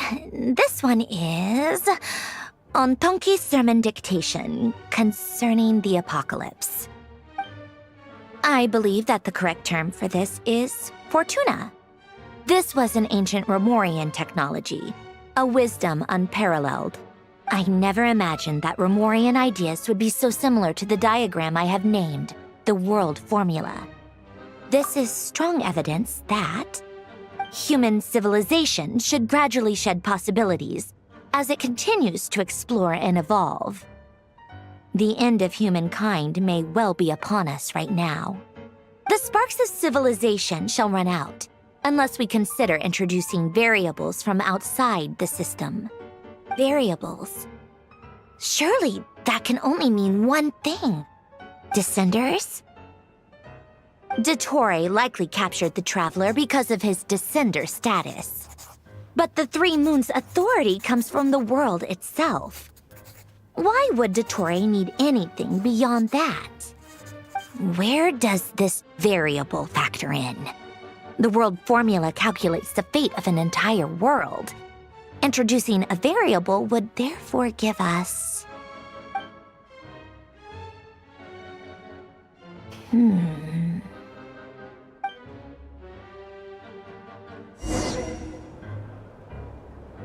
Polonia, search keyword pathway and bring me all relevant books.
Otonki Sermon Dictation. Explications on the Chemical Marriage. These titles are pretty esoteric. Observe and compute the pathway displayed in the guidance diagram. Deconstructing and reversing its effects could generate potential ideas. So, it's one of Renee's draft lectures. Deconstructing the pathway. I suppose that could lead to a breakthrough.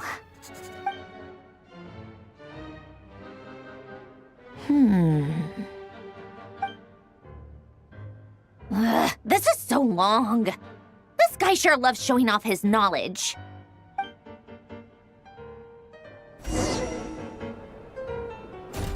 Polonia. Search keyword tree model and bring me all relevant books.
Most of the experimental devices proposed by the Lilia Crucis Ordo are built based on the simple and basic logical structure of a tree model. Lilia Crucis. Guess they were trying to cover up the name of the Nautitzenkreuz Ordo? When Duke St. Germanus departed, he said, "It seems that there's no going back." Alas, he is only a genius when it comes to machines. In all other things, he is but ordinary. Excuse me? I'm sorry. That's just ridiculous. What kind of book is this? Great Detective Herlock, The Alchemist and the Clockwork Saint? Isn't this a novel? Come on. Still, the author swears that they knew Renee well. Whatever. I guess it's not beyond the realms of possibility that Renee would say nonsense like that on occasion. Memory, wishes, souls, and persona. Frankly, this sounds more like occultism, but if Albedo vouches for it, I suppose there must be some alchemical basis to these techniques. The way Alain Guillotin saw it, the world was comprised of machines. The universe needed machines, and thus his technologies were created. That's why I was born. René, his full name was René de Petrichor, if I recall correctly. Sounds like he and the town must be intricately connected. That place was also the source of most of our information regarding Remurian civilization. Seems like some of his projects were based on their technology. The cutting of souls and storing them in vessels. These seemingly unrelated techniques underpinned René's research. Assuming that the 4 orthants correspond to alchemical categories. The chemical marriage model? Alain would have scoffed at that. He never would have let those theories or parameters anywhere near his mathematical formulas.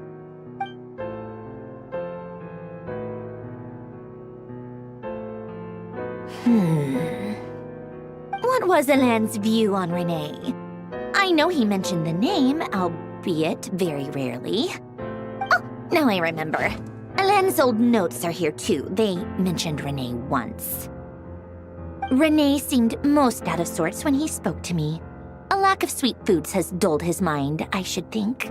Either way, his words are not to be believed. Yep, that sounds like Alain. My subordinates actually did a half-decent job digging out all these materials. Makes a change. Good for them. Some of Alain's old files are completely consistent with these records. He must have gotten them from the Tower of Gestalt. I never knew he got his hands on René's records that early. He may have kept them, but he never even attempted to use them. Didn't believe a word they said.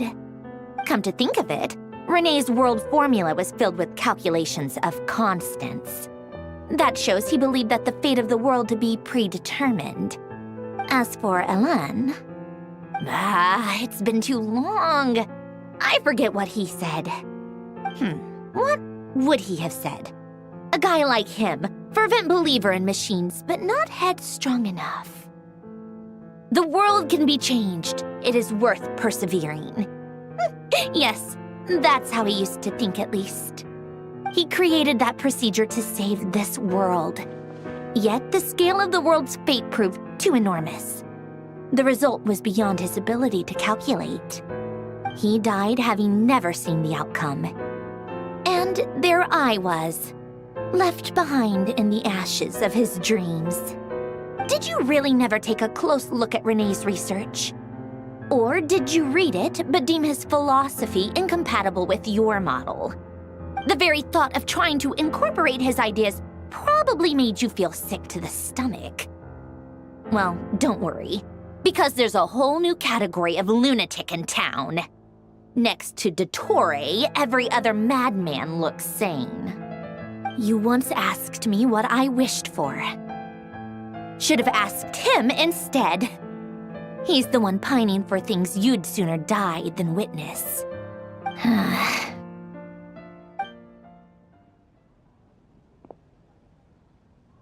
Even the tiniest variable can make big waves in the present. Now then, allow me to put these incompatible fragments together in your stead. First, establish and verify the existence of the Great Circle. Absolute nihil on one end, absolute reality on the other. Now, search between these two extremes. Then, the construction criteria. Variables. The sparks of civilization shall run out unless we consider introducing variables from outside the system. Input variables. Traverse the world, space-time, and civilization. Then extract the essential nodes from the records to determine which variables they point to. The primordial power that differentiated itself from the void. The power of light. Yes, light. Records. Hyperborea. This is so horrendously complicated. After all that, I'm still missing a few variables. I need to think this through again. How do you think it looks, Polonia? Like the frenzied scrawlings of a madwoman? Fine, keep it to yourself. It's not like you can talk anyway. I'll assume you gave it a passing grade. I jest. But true madness does often start with trying to save the world. What would Arlecchino and Columbina think if they saw this incomprehensible hen scratch? They'd probably have me institutionalized. So would Rosaline. She's been dead for a while now. When I close my eyes and think back, I can still see her face. And that enormous dress she used to wear. Such a bizarre choice. What possessed her? Oh, and the clack-clack of those heels used to drive me insane. No one's asking me, obviously, but I hope you all know that I never wanted to save the world. I'm not crazy. I don't have delusional ambitions, and that's a clinical fact.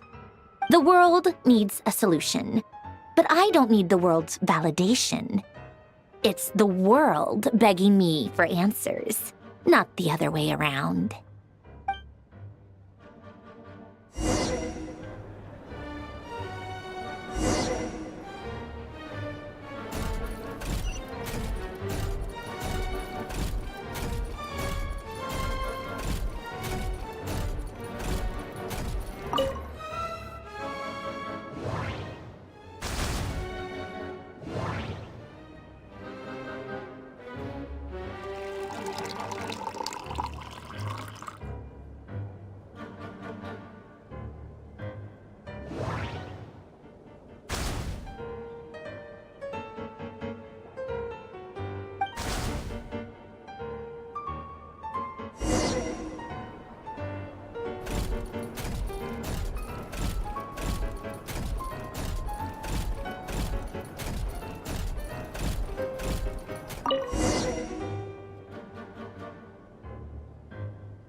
go with the tea. Let's see. They must be from that person who brought those documents. I see they're from Hotel de Boer. Something's written on the box. We are proud to present this homage to the Fortress of Meropede's fun-filled meal collection system. Fortune cookies. Have a lucky start to your day. Sounds like a dumb gimmick to me. Be early to bed and early to rise. Get plenty of sun and drink plenty of water. Then things will surely go well for you. What? Are you kidding me? Somehow I doubt that an early night and a glass of water is magically gonna save a world on the brink of existential peril.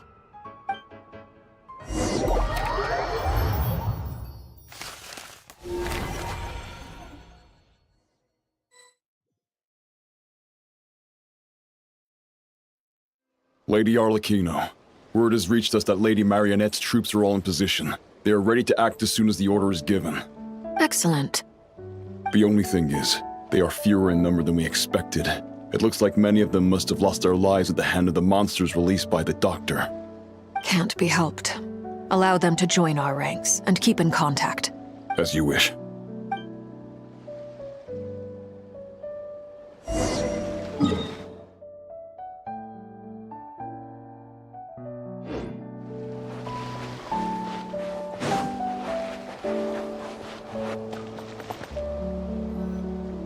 It's been a while, Arlecchino. You look well. Did Dottore really have to build his lab right on the sole path between Snezhnaya and Nodcry? Had to go on a huge detour to stay out of its line of sight. Sounds like an arduous journey. I assume you've brought word from Her Majesty? Of course, all part of the job. Firstly, the Tsaritsa has authorized Fatui Internal Affairs to review Dottore's case. They will reach a formal verdict on whether he has turned traitor and whether he poses a threat to Snezhnaya. While they're working on that, I've been ordered to come and receive the refugees from Nodcry. They are nearby. My team will escort you to them shortly. Great. Aside from that, Her Majesty has a message for you and Sandrone personally. Huh? Where is Sandrone? She stayed behind to work since I was making the trip anyway. It seemed sensible to have one person on standby at base while the other came out to meet you. All right, guess that's just how she rolls. In that case, tell her that the Tsaritsa's decree this time is pretty awesome sounding. I think she'll like this one. Still, I wonder what... Wait, what's that? Did one of our troops turn into a monster? Take him out.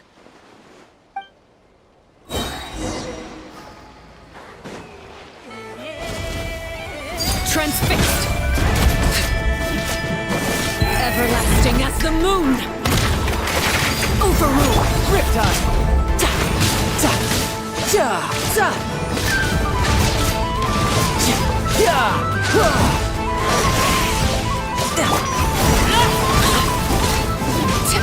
You've gotten stronger, Arlecchino. Nice! Stop that right now. I appreciate the praise, but I am not fighting you today. I knew it.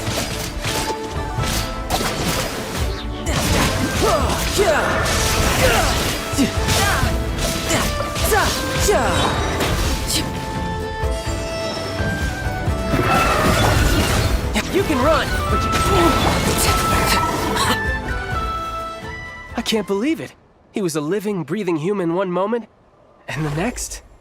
Another fine piece of work by our dear colleague, I'm afraid. What in the world has been going on in Nodcry? A lot. But long story short, Dottore stole 2 moon marrows that should have belonged to Columbina, then built a 3rd moon marrow of his own to concentrate the Trilunar Authority in his hands. What? What do you mean he built a moon marrow? People build roads and houses, not moon marrows. What's his next DIY project? He's gonna build a god? You could stand to be less surprised. We are harbingers. The work we are engaged in makes the creation of gods seem mundane by comparison. I tell everyone who asks that you once crossed swords with Rex Lapis while serving as a key supporter for Rosaline's plan. But right now, you're acting like a common adventurer. Thanks for speaking up for me. Those two really took me for a ride back then. Then again, surely no common adventurer would manage to get tangled up with them the way I did. That's gotta count in my favor, right? It almost sounds like you wish to repeat the experience. I might have to lower my opinion of you. No. I'll stop talking. Please, go on. Dottore is currently still experimenting with his newfound power in ways that continue to corrode the outside world. As for the human mutation, I believe this is simply a consequence of his experiments, and not a strategic move. That radiant beast was once a subordinate of Sandrone's. I suspect he was only allowed to live so that he could become an experimental subject. Also, those of us who fought Dottore have been afflicted with a curse. As such, I cannot leave Nodcry. This is so much worse than I thought. No wonder Her Majesty's decree is so extreme. While these exceptional circumstances persist, the Harbingers are hereby authorized to use unilateral executive powers. Should Dottore pose a threat, Arlecchino and Sandrone are permitted to eliminate him. My thanks to Her Majesty. I will pass these good tidings on to Sandrone. Her Majesty has also declared that she will refrain from launching an attack on the now evacuated Nodcry due to the presence of unretrieved research material. A wise decision. By the way, how's my old partner doing? I'm assuming they're with you? Partner? You mean the Traveler? I'm afraid I have bad news. He was captured after our failed assault in Dottore's lab. His whereabouts are currently unknown. What? Why? Since when does Dottore have a bone to pick with him? That is indeed the question. I'm not sure he does. He must have some other goal in mind. This won't do. I have to rescue him. You can't. We have no idea where the Traveler is. What am I supposed to do then? Stand here twiddling my thumbs? Sandrone is working on it. The best thing you can do right now is complete your mission.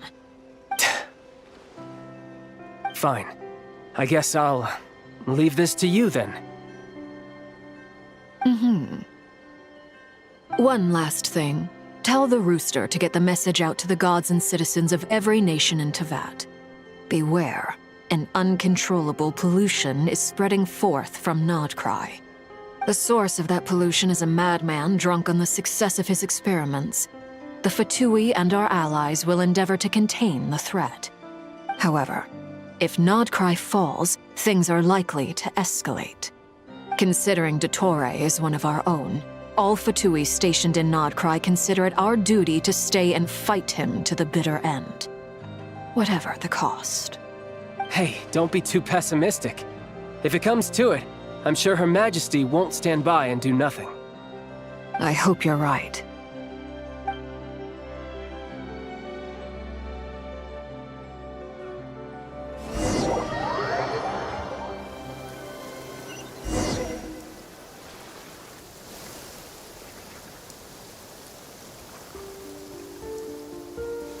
You're right on time. Thanks. Hey, do you think I'll get that gliding exam exemption? I made sure I was on my best behavior in Mondstadt. I landed well outside the city and walked in through the gates. I'll help you apply, don't worry. For now, let's see what we have here. What are the doctor's energy fields even made from? The usual attract and repel principles that govern Kuvaki don't seem to apply to them. They are very mysterious, but ultimately, they appear to be comprised of energies from the three realms. Thanks to research by Master in the Hexen Circle, we know that Teyvat's 7 elements are derived from the more primordial power of the Light Realm, which is antagonistic with the power of the Void Realm. Since you have the power of the Dragon Durin within you, I'm sure you can already tell that this energy field contains no abyssal energy. That's true. It's not abyssal energy, it's something pure, wild, and untamed. I've been thinking about something. Do you still remember the device that Dory supplied from the Academia when you and Miss Columbina fought Rarier? That was one of the most marvelous feats of ingenuity I've ever seen. The design, the craftsmanship, the material selection.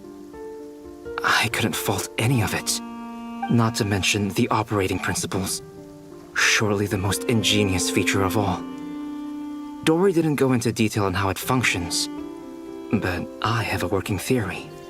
The clue was that Miss Columbina was somehow able to use the pyro energy that you provided, despite the fact that, as a moon goddess, she should only be able to use light realm energy in principle.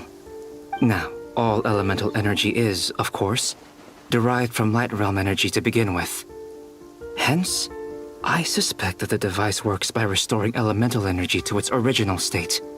This presumes a theoretical model of the 7 elements akin to that of light refracted through a prism. Perhaps it is no mere analogy. Maybe there is indeed a prism in this model. I almost wonder if the idea for the device was conceived based on direct observations of said prism. It would explain how such an ironclad design concept was achieved. It is at once a masterwork of engineering and a groundbreaking application of the Academia's latest elemental theories. I suspect only Lesser Lord Kusanali herself could have devised such an ambitious technology. But back to the energy field before us.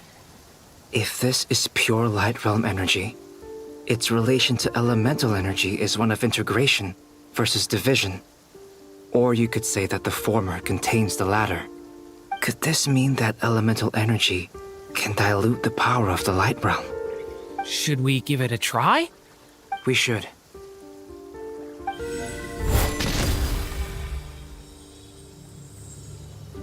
Ha! It works! Clear signs of disruption were detected at the periphery of the energy field. This indicates that elemental energy can disturb or even negate the field. Now you try. All right, here goes. It's working! Switch to abyssal energy and attack again. No surprises there. Abyssal power drains the energy field to a significantly greater extent. I now feel confident in asserting that the energy field is indeed pure light realm energy, and that elemental energy can dilute it. But the energy field is huge. How much elemental energy will it take to neutralize it? We don't have to neutralize it completely. We can try other approaches. That's all for theory. Would you like to continue watching? So you knew I was here. Huh? When did you get here? A while ago. But Albedo sounded like he was working on his thesis defense back there. Back in Sumeru. You can end a person's whole career by interrupting them mid-speech. Very thoughtful of you. I'm truly touched. Could I ask you to lend me a hand? With what? A little test. Try using Animo to unleash a concentrated assault with circular blades, with the goal of breaking through at a singular point. Nice! This time it tore through the field. Tremendous. This is a major breakthrough. Should we go through? We probably shouldn't risk having mutually antagonistic energies in such close proximity. Durin, you stay here and watch the entrance. Hat Guy and I will go in to investigate. Sounds sensible to me. Keep your eyes peeled, Durin. Don't worry, I got this. You two be careful in there. Just give me the signal if you need help and I'll dive right in. What do you mean, signal? It's based on a new alchemical concoction I developed last month. When 2 bottles of it are smashed on the ground together, they emit a blinding burst of light. If it comes to that, remember to shield your eyes with your hat. Glad I asked. Thanks for the heads up.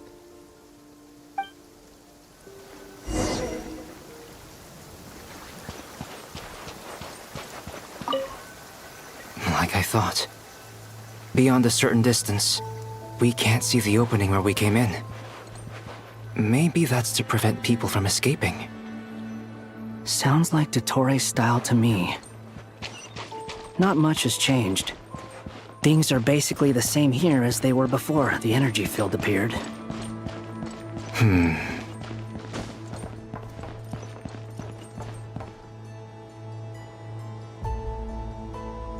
They have no heartbeat and they're not breathing. We can only assume they're dead. but there are no visible wounds. Also, there's an animal squatting next to each body. It's watching us. That's not an animal's gaze.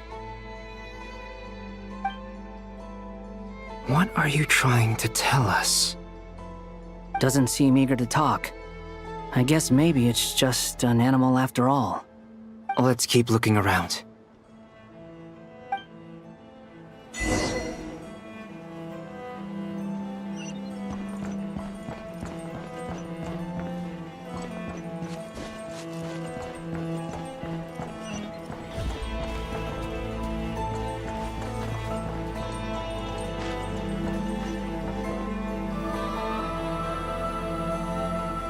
Same situation everywhere.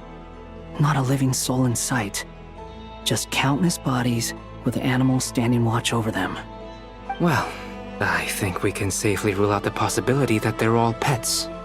Is skirting around the topic your way of showing consideration for other people's feelings? Just being cautious. I don't doubt that you can handle the truth.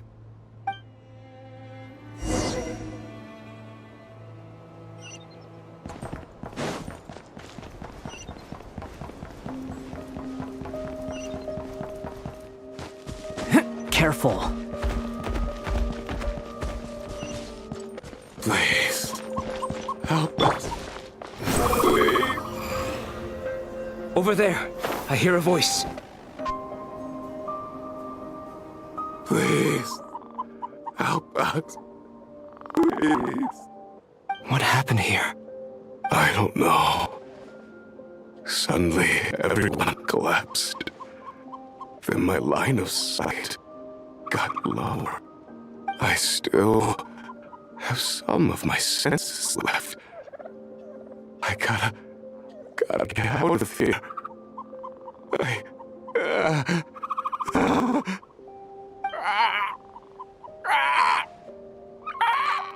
It looks like there's a huge experiment going on inside this energy field. Maybe each energy field is its own giant experiment. Vile. He's swapping human minds with those of animals. Even without the other circumstances, this would be an extremely radical experiment. Those people may have lost their sense of selves, but they are not fully animals either. If they were, they would have left. But instead, their instincts are driving them to remain by their dead bodies. We should go. No sense in sticking around here longer than we need to. Agreed.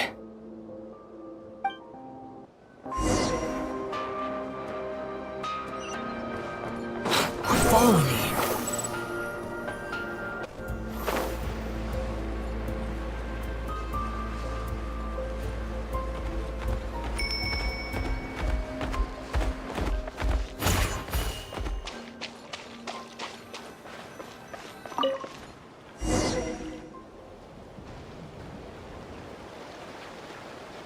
You're back! Everything okay? We saw some things that take a strong stomach. Otherwise, we're fine. We should share our findings with the others.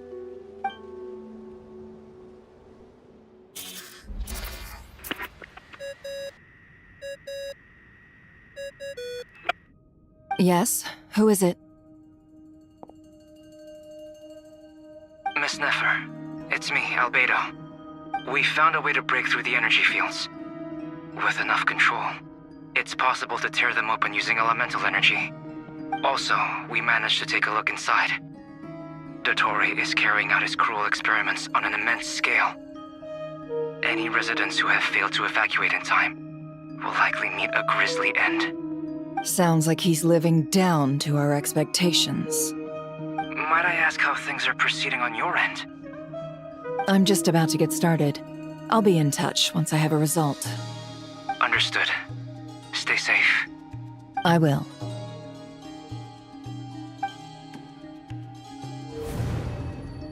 Well, Nefer, I'll link up with you once my tasks are complete. What makes you think I'd need you to do that?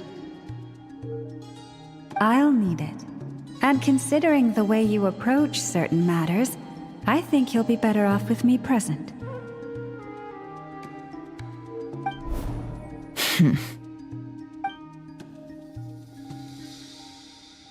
Let's begin. Entering simulation mode. A vast wasteland. Is this the Traveler's inner world? I was expecting something more vibrant, to be honest. Wait, someone's there. What are you looking at? In that case, I'll look at it with you. I want to know all about everything you've seen and experienced. Is there somewhere I should return to? Or should I stay here and be the hero everyone says I am? I don't dislike my current life. Roaming the land, fighting battles, accomplishing missions, earning a living, looking after Paimon. It's not so bad. I guess the only thing that's missing is that you're not here with me. This is the conscious layer, which contains a person's true feelings. It is filled with both longing and kindness. I suppose anyone who lives long enough ends up wishing for someone who can't be there. Maybe it's the only way we can feel truly alive. Time to delve a little deeper.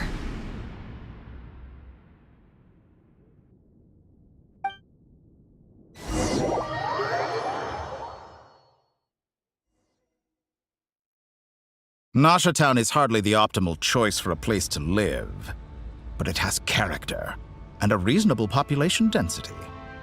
What are you trying to say? Oh, don't be nervous.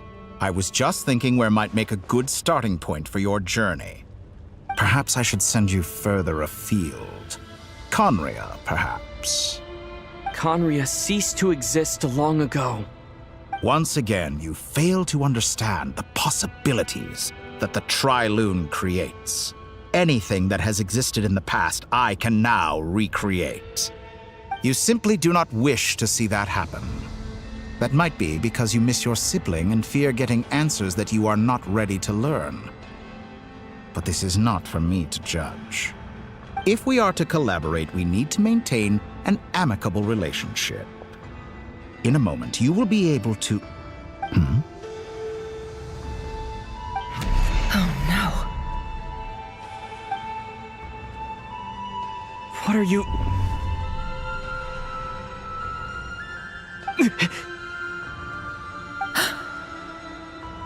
What are you gonna do?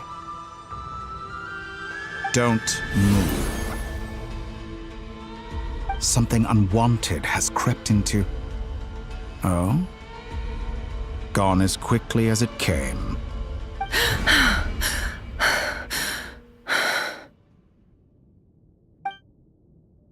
Did you save me? If I hadn't cut the connection, Dottore might have caught you from the other side and destroyed you. This was a good idea, but once is plenty. You were exceptionally brave. Excellent work. Thanks, but now's not the time for that.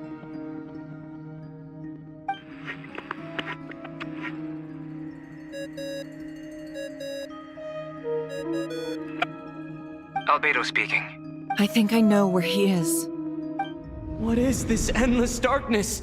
I can't see anything, even though my eyes are wide open. But why? What happened? Ah, sorry about that. I take it you didn't notice. Just now, a friend of yours took a little peek into your mind. Could it be Nefer? How did she do it? Did she use something as a medium to connect to me? Do you think she's aware of your current circumstances? Oh dear. Have I stunned you into silence? I only wanted to slow down your time a little so I could stop your intruder in her tracks. It would have been nice to capture the spy. I must say, I'm finding the ability to adjust the flow of time rather intriguing. The moment you closed your eyes, time seemed to grow impossibly viscous, didn't it? A whole month passed before you opened your eyes again, but only for you. No one else was affected. I dare say this is something only a god can achieve. Point taken. You've proven once again that you have God-tier powers. Oh, you misunderstand. This wasn't about proving a point. I was testing things out. I find I learn best by doing, and I have to admit, time is not the easiest dimension to control.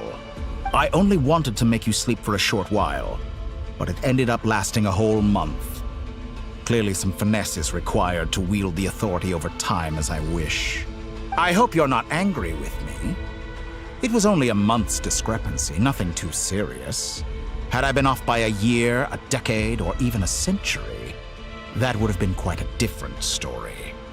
You could have frozen me for millions of years. So much for collaboration. You aren't showing much sincerity. Millions of years?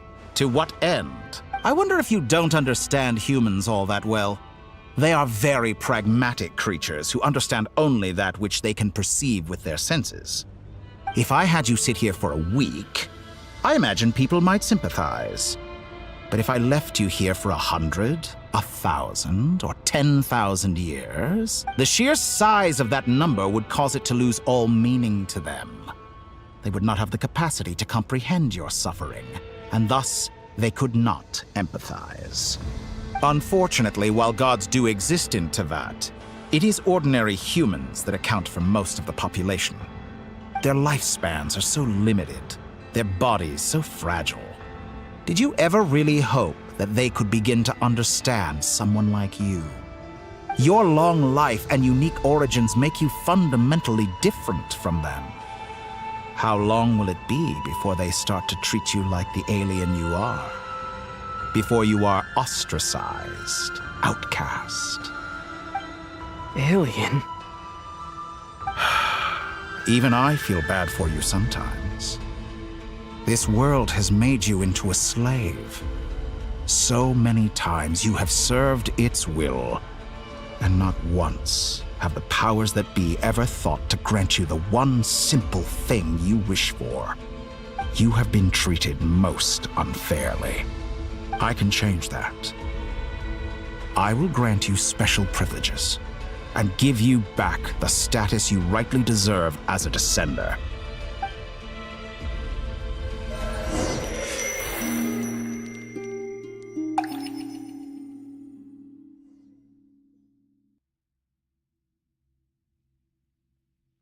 I've entered the past 3 times at this point, but I still have so many questions. For instance, beyond each point being further back in time than the last, what determines the specific locations at which I can make entry? So far, the common thread linking all 3 scenarios is that the Traveler has been present. But it's more than that. I know I sensed something familiar around him. What was it? I'll keep this question in mind as I carry on.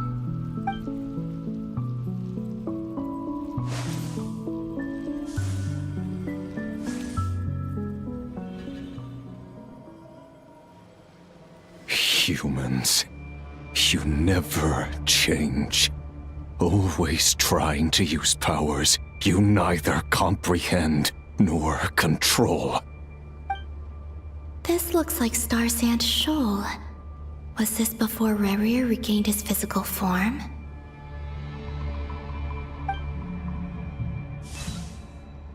You've messed with the cannon again, huh? Sorry, but this round's not gonna go your way. The cannon. That's right. I was at Silver Moon Hall and I sensed an abnormal Kuvagi fluctuation coming from Nasha Town. And right after that, came an ominous power emanating from Star Sand Shoal. My body was once torn into countless pieces and hurled into the swirling chaos of time itself.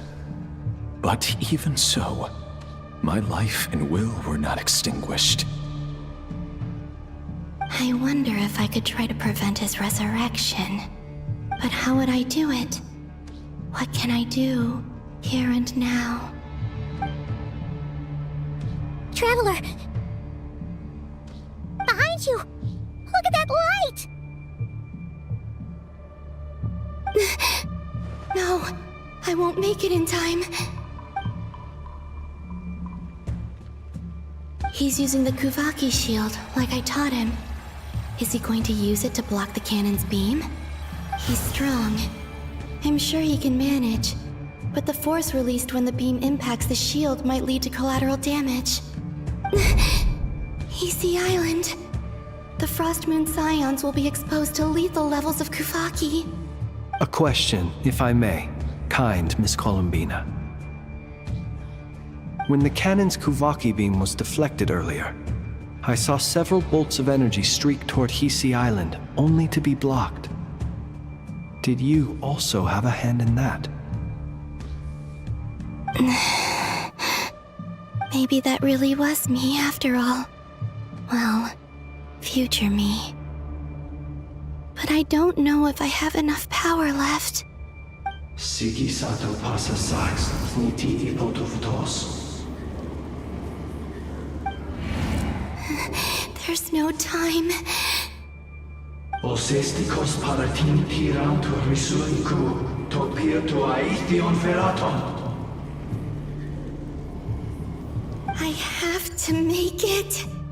Oh, Frost Moon. Oh, great land. Oh, slumbering moonlight of Nodcry.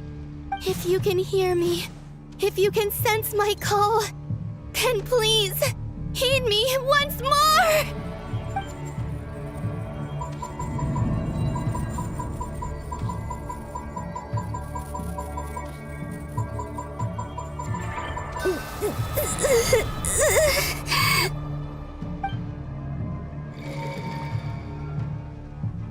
Did it work?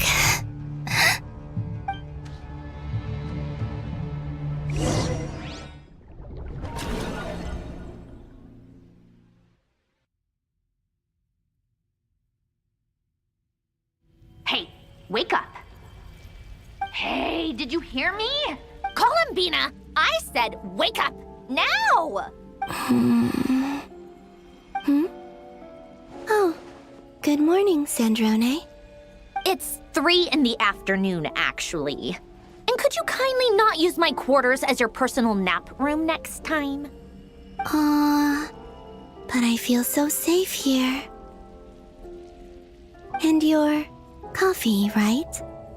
It's so bitter, but it smells lovely. It's like you were raised by wolves in a forest or something. What did you drink growing up? Grass tea? The Frost Moon Scions certainly led a more frugal existence than the Fatui. Then I'll bet you've never eaten one of these before. It smells delicious. That's because it's a Fontanian recipe. I had a little free time today, so I made a batch.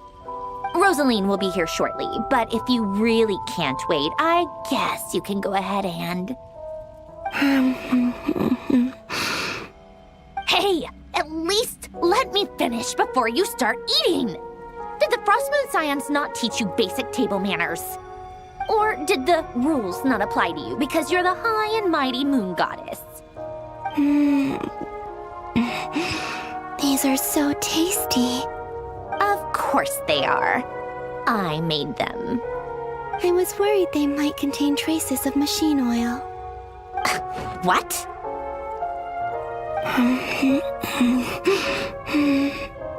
You know, there's something I've always wanted to ask you. Why did you leave your old home and join the Fatui?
mean, I'm sure their food was awful. But there's gotta be more to it than that. Well, life there didn't go quite how I imagined. What were you expecting? You're a god. Your followers are gonna make some demands of you, right? Surely you can just answer a few prayers here and there in return for the free food and drink. How bad can it be? Well, would you help other people just for free food and drink? The doctor told me that you were created by a great mechanic, Lord something Fisher. The Lord Artificer. Ugh, some people can't keep their mouths shut. Oh, Lord Artificer.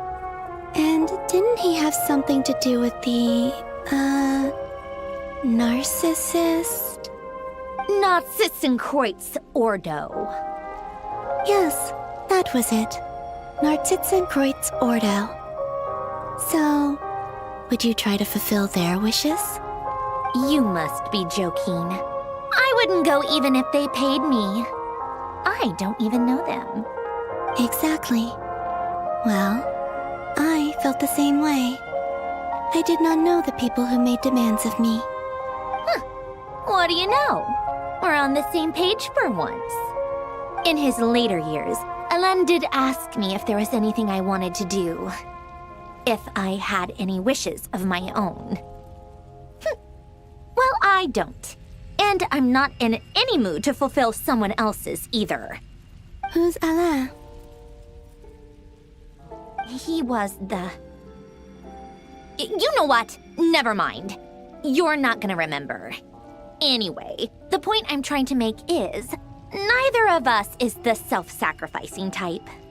Let me ask you this. What sort of place would you like to live in, if you could choose? A place where people don't ask me for things I cannot give them. Where they don't worship me, or fear me, but just want to chat with me like a normal person. I'd also like the freedom to come and go as I please. And ideally, it would be somewhere with the smell of coffee and snacks. Not to burst your bubble, but no such place exists in the world. Now, take your snacks and scram.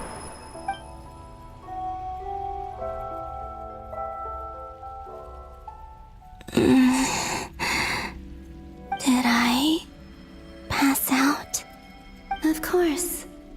I'm back here again. I dreamed of events from my past. Sandrone. Traveler. I miss you all so much. Back there. I guess I managed to harness all the Kuvaki energy on Hisi Island. But how did I do it? Time is flowing backwards here, and I can use that familiar power to enter the world of the past. That mystery ally everyone talked about. It was me all along. I can sense that there isn't much more power remaining up ahead. What lies at the end of all of this? Will time keep flowing into the past? And will I ever find my way back?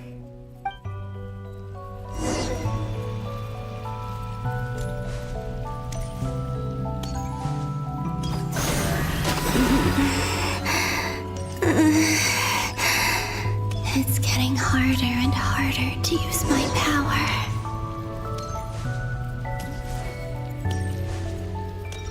I'm no match for the Abyss in this state. I need to avoid the contaminated fragments.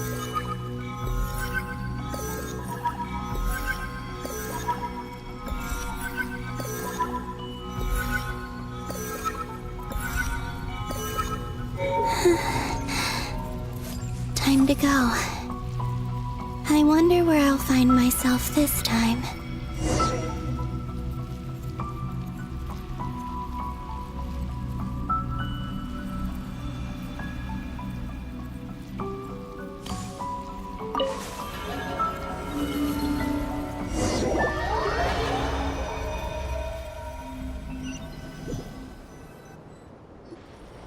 The final night cemetery. This is where Flint's is based. Or not? How are we supposed to read through this many files? Difficult, yes, but it is also our most efficient option. Seems like they're searching for information. Oh, I remember. Flint and Varga talked about some files on the Wild Hunt. Was this my doing too? To expose the true intentions of this Rarir, we need to dive into Nodcry's history. Are my actions changing the past? Or are they simply completing a process? Is all of this inevitable? Or am I the one making these decisions?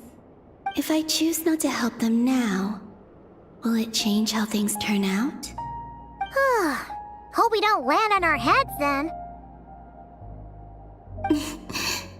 They're my friends. I can't not help them.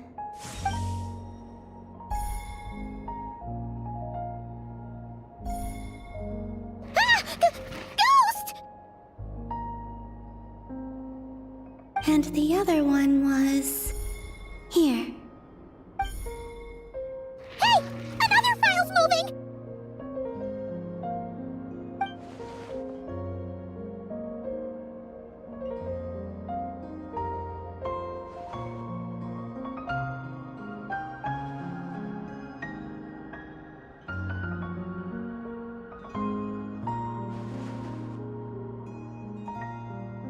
That should do it.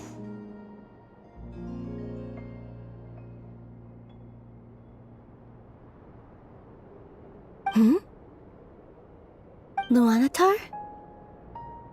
You can sense my presence? Wait!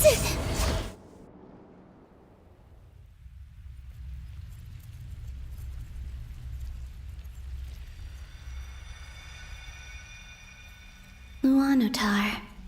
So she's that familiar presence I've been sensing all along. She's always been by the Traveler's side. That explains why the Traveler has been there each time I've entered the past. But why Luanatar?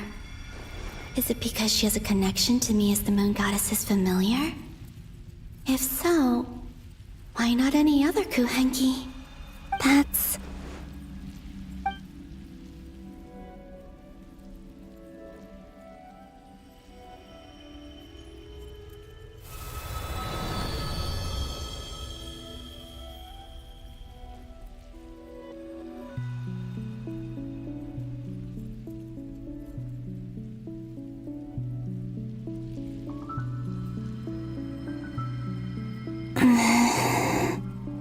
I cannot sense any power up ahead. Just a void, stretching out into infinity. This is likely my final chance to enter the past. It's now or never. I have to find a way back.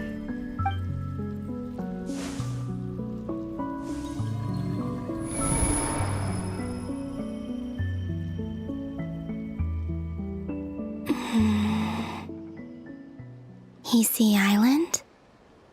How far back in time is this? Where's Luanatar? I can't sense her presence this time.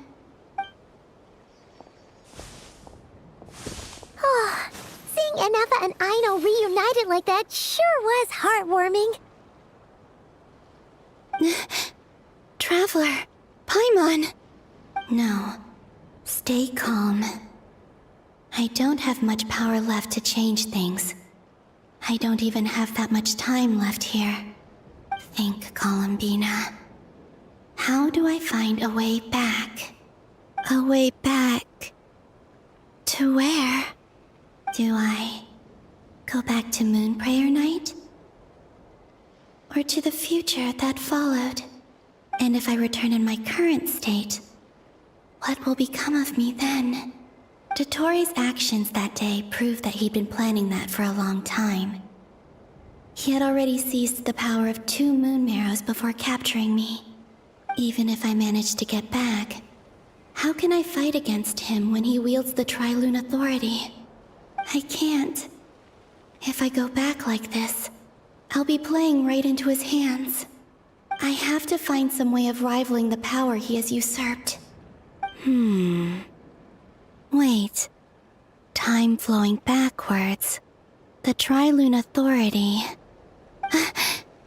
Does that mean... I think I know what the final destination of this lunar reflection might be. I know what I must do. Speaking of homes, we must already be close to where the Frost Moon Scions live. The vibe here feels different, just like the scenery. But how do I communicate my plan to my friends? Should I write it down here? No. Someone else will see it. I need something with a close connection to me. Something I can use as a medium to tell them what's happened to me in here. Now it makes sense.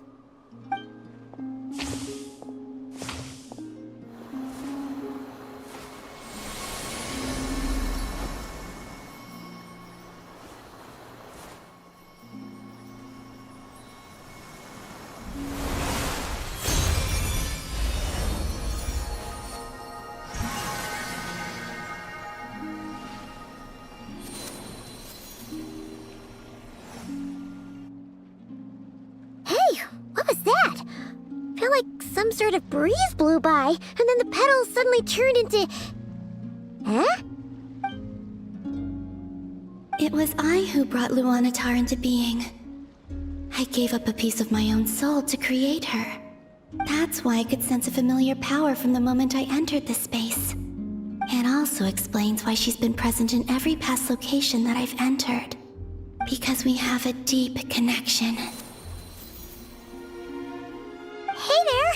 What's your name? And the reason why there are no more gates to the past after this point is that Luanatar hadn't been born then. No wonder I sensed the trace of a blessing when we first met.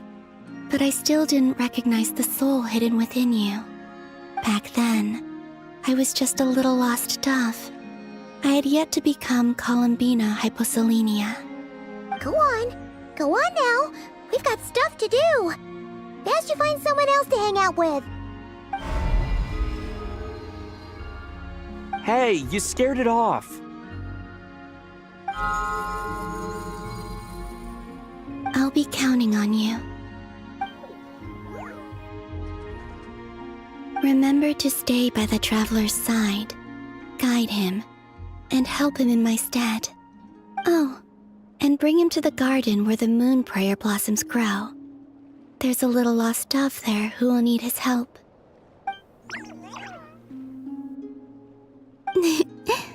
Go on.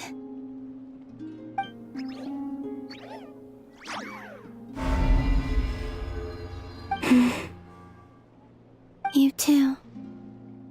Go and live your story. As for mine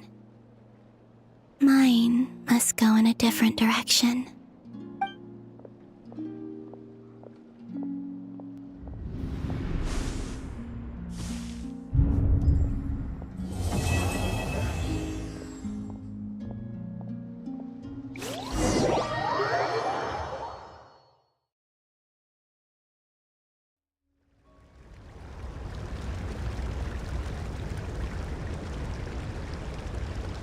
How would you like to experience the thrill of never being held accountable for your actions? You could crush people like ants without consequence, or tear off their heads or limbs as you please.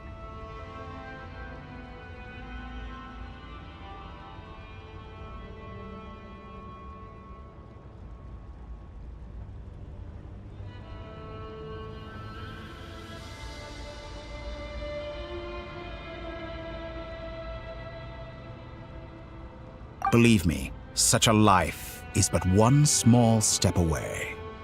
What point is he trying to make? Freedom? But the freedom to kill? To do evil and get away with it? Why would you offer me that? The creation of a world is the ultimate scientific experiment. I have taken my research to the highest level, where I shall be not just a god, but also a servant to many sacred spirits. I shall heed the truth and perform holy deeds. A god's laboratory is the perfect playground. But it needs the right occupant to explore its full potential. Mortals are found everywhere one looks. Not so with Descenders. I'd prefer my first guest to be a distinguished individual such as yourself. And I know you could make the most of the opportunities it offers. So the condition for entering the new world is to take innocent lives. In the same dilemma that Rerir once faced.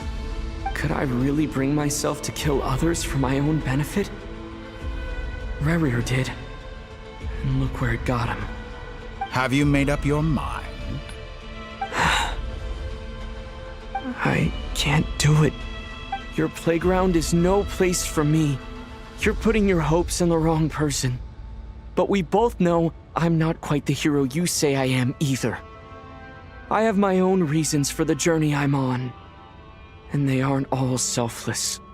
You've grown a lot since we last met. But there are still things you are unwilling to compromise on. This will only hinder you. Why don't I lower my requirements a little as a gesture of goodwill? I'll give you a little time to learn to be a less noble soul. That'll make things much easier for you. I really doubt I could live that sort of life. And yet you already sound less defiant than a moment ago. The benefits appeal to you because you can read the signs of the times. Why don't we return to my research facility? Your last visit was so rushed. There is much that I have yet to show you.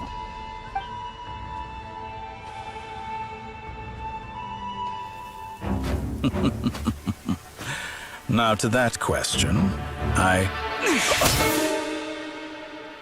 Heroes don't attack from behind. Guess I'm no hero. This is most disappointing.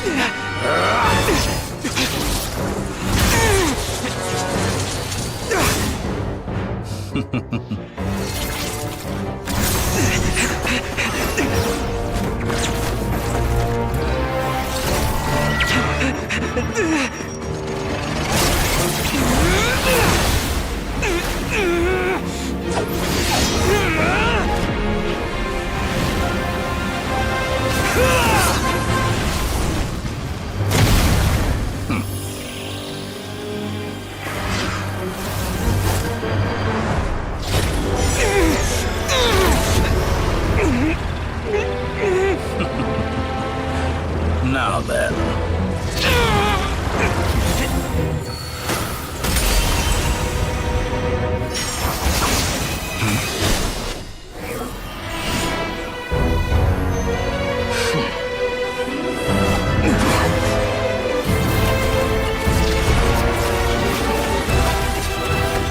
A new face. Interesting.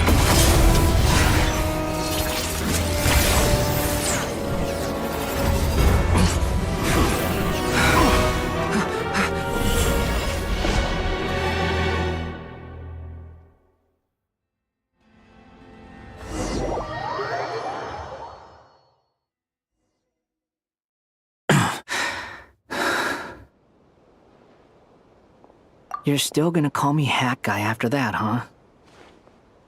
I didn't see anyone else in there who needed saving. It's nothing. I'll be fine. Why are you looking at me like that? Is it that shocking that I'd come to your rescue? I owed you a favor back in Sumeru. Now we're even. Distracting Dotori was tough. I won't lie. He's not gonna fall for the same trick twice. That was my one shot. I'd hoped to use it to take him out. Ugh. I never wanted to obliterate someone more than I do right now. Dotori doesn't recognize me. But his segments were originally made based on an analysis of my operational principles. I expect it's only a matter of time before he figures out what I am. So Dotori doesn't recognize Wanderer because he deleted himself from Irminsul. Did he really miss his only chance for revenge by... Why the long face? Hey, I'm not blaming you, okay? And I'm not complaining either. Rescuing you and killing Dottore are equally important goals. Everyone would be pretty stuck without you. It's best you live to fight another day. How are you holding up? Are you alright? Hat Guy said to put safety first, so we agreed to run as far away as we could after leaving the energy field and only meet up once it was safe. You don't look injured. It seems that Dottore didn't do anything to you. Alright. Rescue operation complete. Let's head back.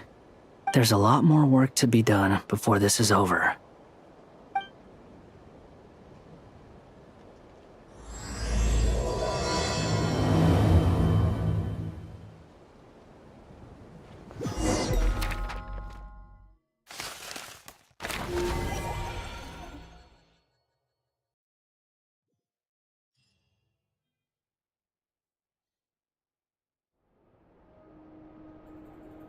Understood.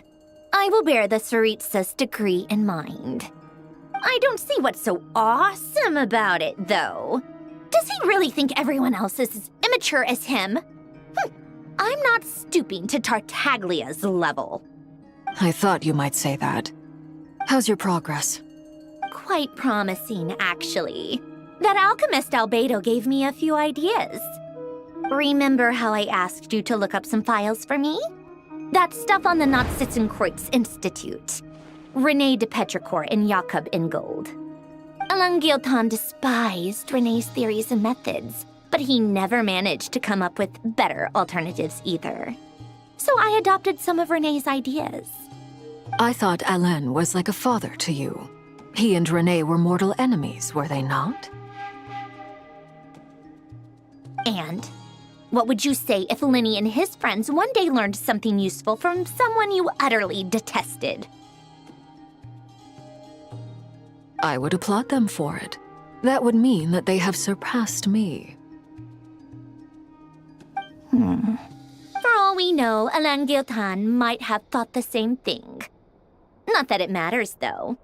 He's dead, and I'm alive. So it's my call to make.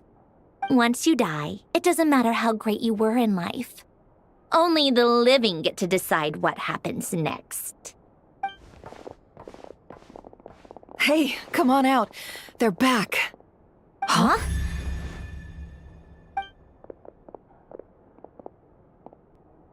You're back? And your head's still screwed on? And you still have all your limbs? What does it look like? Way to keep your composure, madam. Excuse you. I am perfectly composed. Glad you're okay.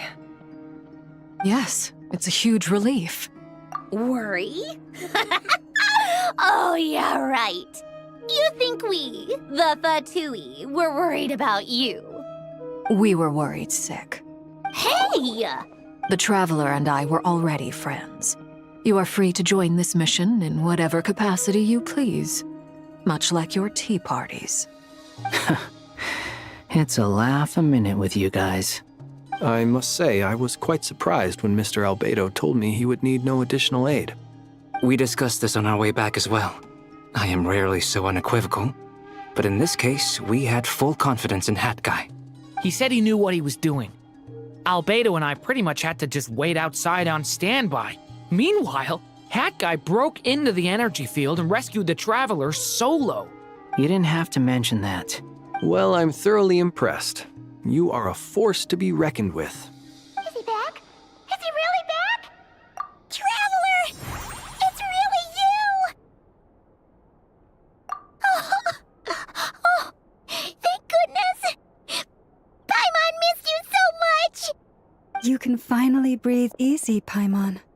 It's great to have you back in one piece! Oh. Paimon's been having nightmares the whole time you were gone! Look at them. You know, once you reach my age, there's nothing better than watching a misty-eyed reunion between friends. It's nothing. Same goes when you get to my age, too. I bet Ino and Anefa would be tearing up as well if they were here. Varka, I'm not sure Anefa can cry. Oh, yeah, good point.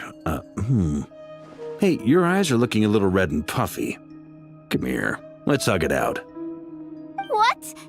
Ew, no! No, thank you. You're not my dad, okay? Knock it off!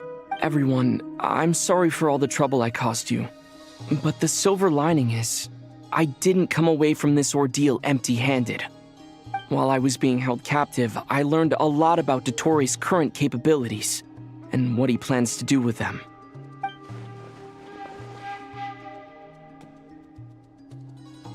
The three moon goddesses were even more powerful than we imagined. No wonder Dottore believes himself to be equal to the gods, maybe even superior. Utter blasphemy.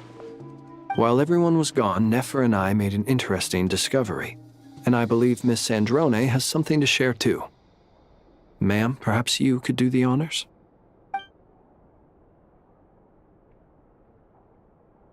Called it. Getting rid of a pesky troublemaker like her is like trying to clean up after a crumbly cake. It always comes back to haunt you. Our next step is to find a way to bring her back. A place where time flows backwards, with no destination in sight. Surely it must have been created for a specific purpose.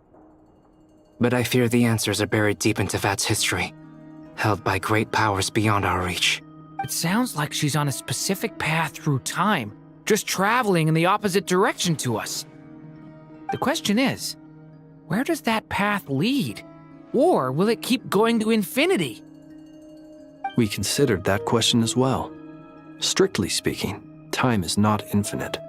Indeed not. Every road has an end. Nicole! You sure loved quietly sneaking in mid-conversation.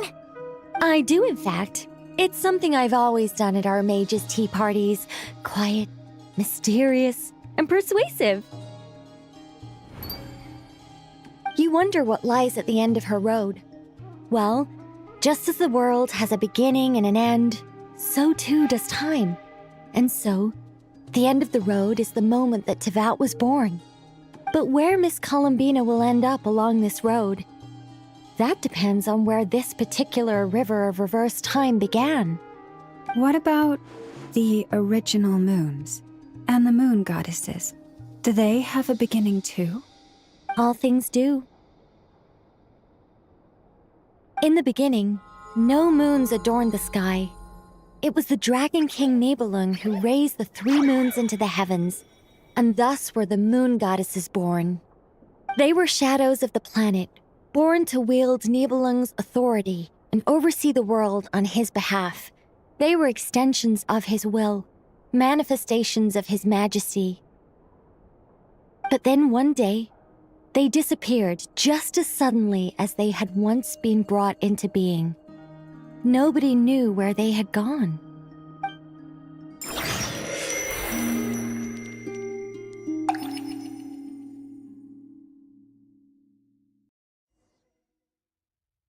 Like I thought, no more paths back to reality have emerged since. But how can I be sure that I'm going the right way without scenes from reality to keep me on track? I can't even be sure of how long I've been walking for. The further I travel, the less stable this space becomes. There are even moments where I can sense something that feels like abyssal energy. They can just materialize out of thin air. I have to keep my wits about me.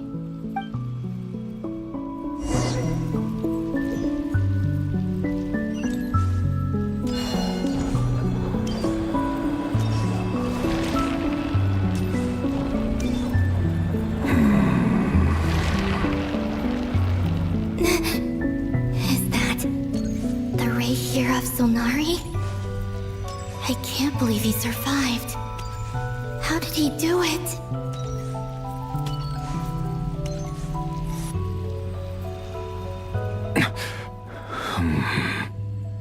You are the moon goddess.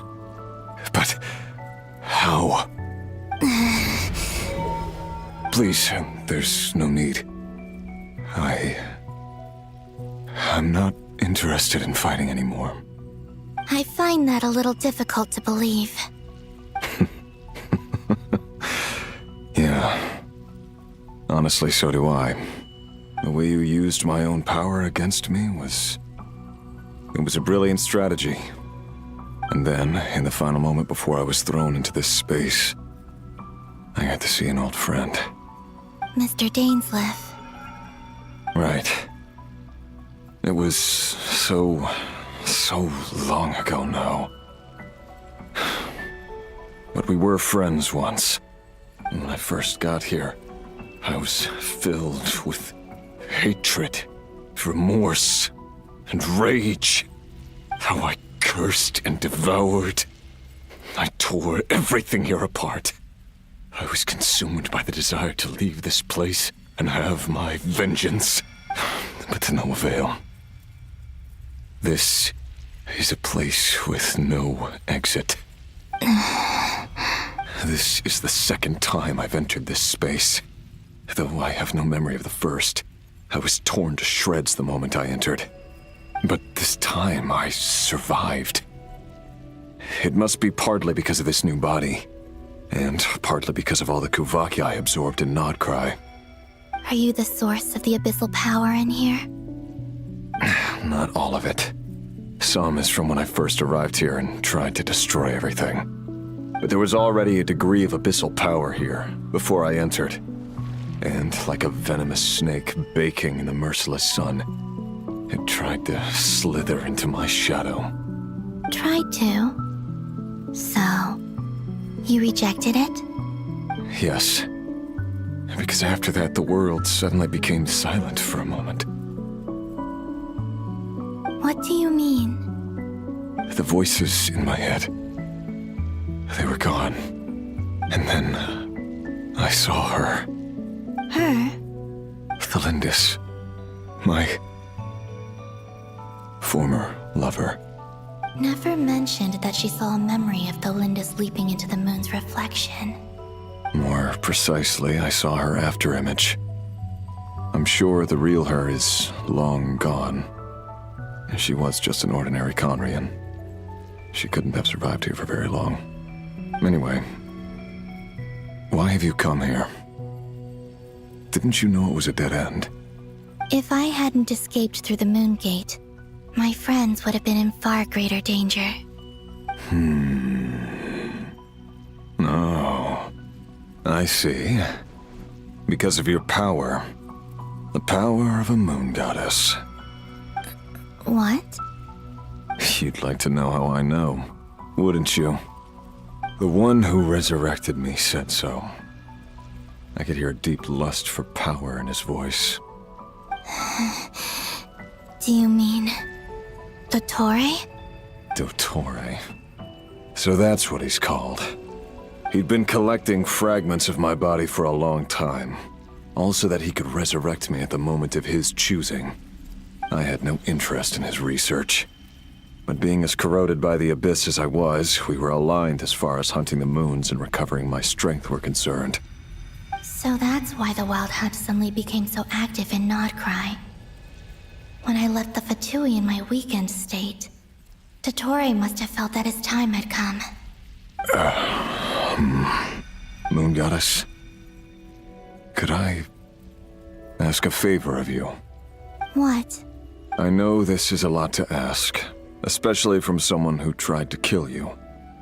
If you refuse, I won't fight it. But this is the only thing I desire now. Nothing else matters. What do you want? I'd like you to take a message to Thelindis for me. Thelindis? But... Yes, she's dead. But like I said, I saw her afterimage. I can sense that some part of her soul remains here. Far, far ahead. Why don't you go and speak to her yourself? I can't.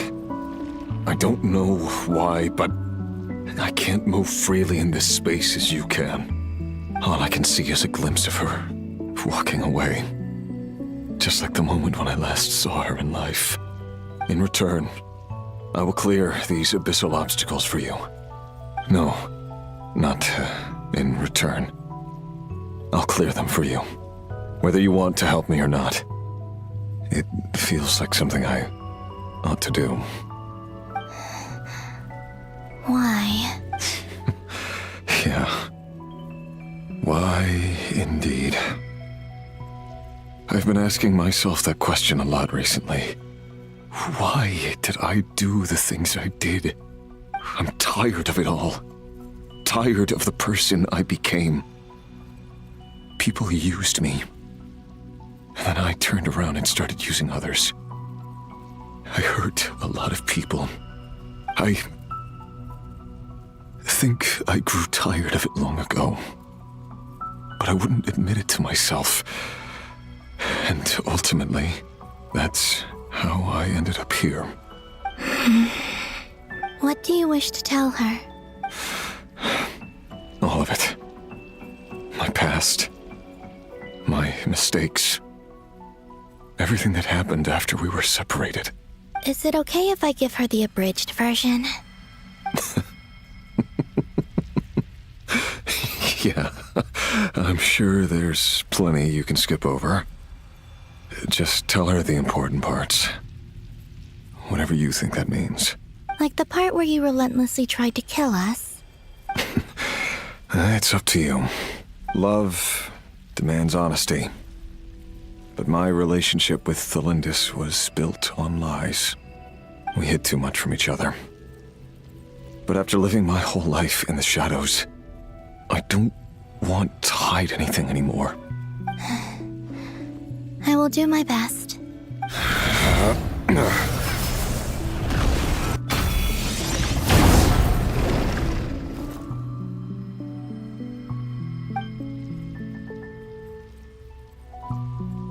There. The Abyss will no longer stand in your way. Even though Mr. Dainsleif felt he had to fight you, I think he still regarded you as a friend.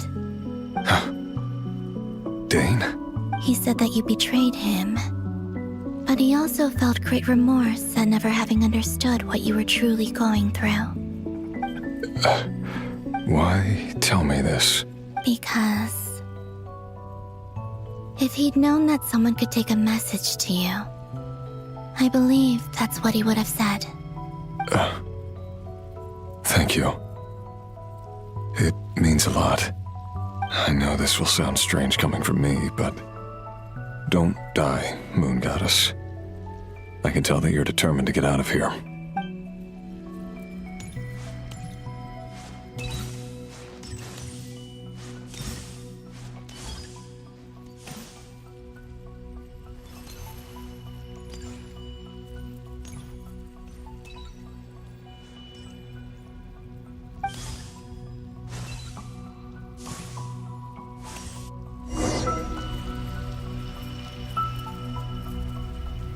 He kept his word. The Abyss is no longer obstructing my path.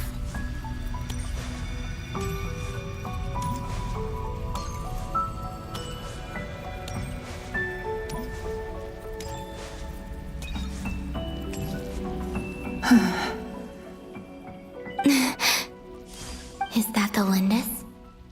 She wasn't far off at all. And yet, they can never meet. Hello, Miss Thelindis. Who are you? How do you know my name? I've never seen anyone else here before. You can call me Columbina. I promised Rerir that I'd bring a message to you. Rerir? My Rerir? Is he well? He's doing better than he was. Better than he was, huh? Sounds like he's had a pretty rough time. Others have had a rough time on his account too. In many cases, their time ran out because of him. And I'm not just talking about the children of the Crimson Moon. So, things got worse before they got better. Could you tell me what happened, Miss Columbina? Are you sure you wish to know? Yes. This is my opportunity to learn the truth. No matter how hard it is to hear, I have to know. I admire your courage. However, time is short. I cannot stay here for long.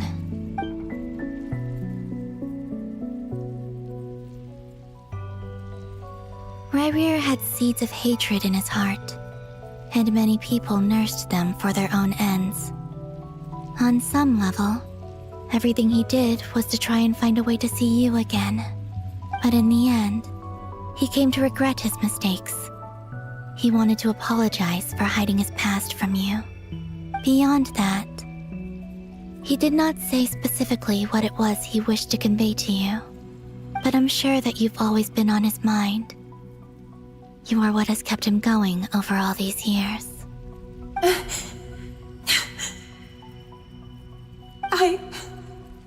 I'm sorry, Miss Columbina.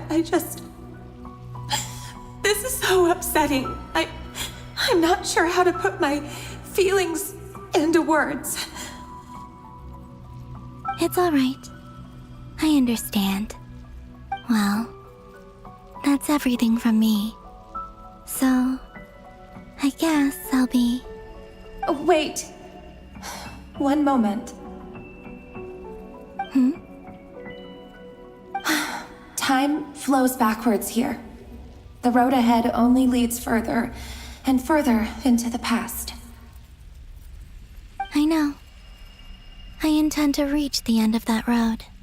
Without a moon marrow, without the 3 moons' power, you won't make it far.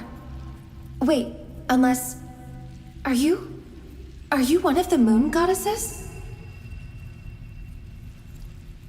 You could say that. I see. I often think to myself, if life is like a train ride, why haven't I reached the terminus? Where am I even going? And it's not just me, it's this whole place. Wherever it is, it seems like it's existed forever. It's such a mystery. Where is it going? I must seem so ridiculous. I can't answer these basic questions, and yet I jumped right in here without hesitating, only to be torn apart the moment I entered by powerful energy currents. Only my soul remains now. Thinking back, I was suddenly overcome with fear and terror in that moment. Perhaps I too became bewitched by the abyss. I may have been the leverage it needed to control Rerir. I used to be a researcher at the Universitas Magistrorum in Conria, researching the iridescent moon's marrow. Eventually, I came to the conclusion that time in here flows in reverse. Rerir was one of the Vinster King's retainers. With me, he was in an impossible position. It plagued him constantly. I wanted to help him escape his lot in life. I wanted him to be happy, so I thought I'd use this place to return to the past.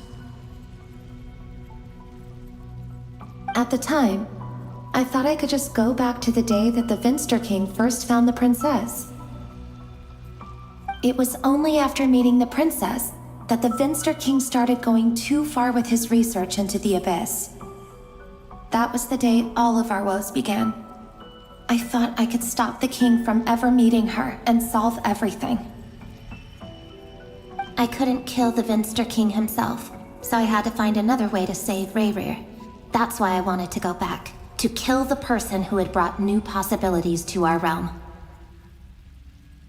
I'm sure it was a futile endeavor, but the abyss probably enhances the basest human desires. So I naively hoped I could change everything. But I was simply too weak. Like a speck of dust against the whole universe. Look at me. I didn't even survive the journey here. Not physically, at least. I know I'm never getting out of here. But you're different. You can make it, and I want to help you. I owe you that much. How do you plan to help me? Have you noticed the golden energy that exists here? Based on my past research and my observations since coming here, I believe they carry you forward faster. I can share what I've learned and help you understand the pattern in which this energy appears.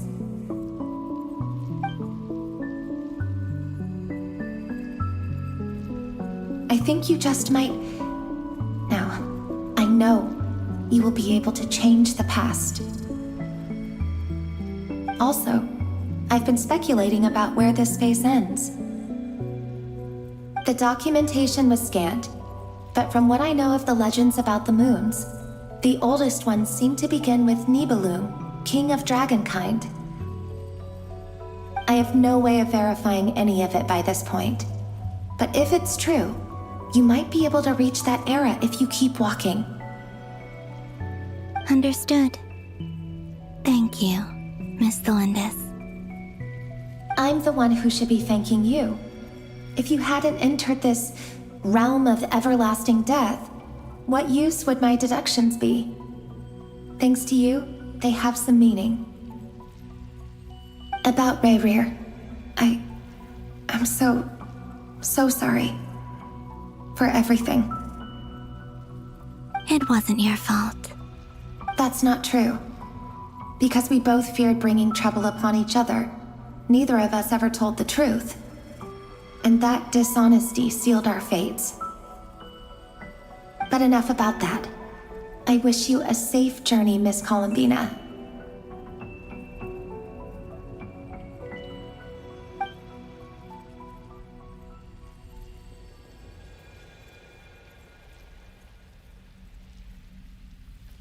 And may the outside world never have to experience pain like this again. Rayrir, you're there, aren't you? I cannot see you, because you exist in the future. I expect we'll be trapped in this prison of space-time for all eternity. But please, gaze upon the past, and then sit for a while. Let's find a place to sit down together, just like we did when we first met.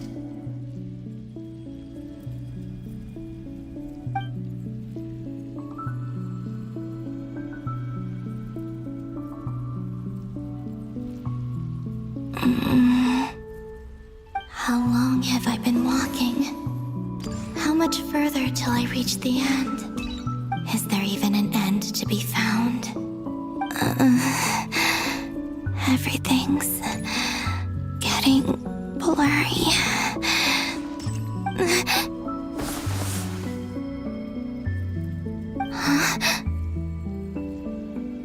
Are you all right, little sister? Have you come from the distant future?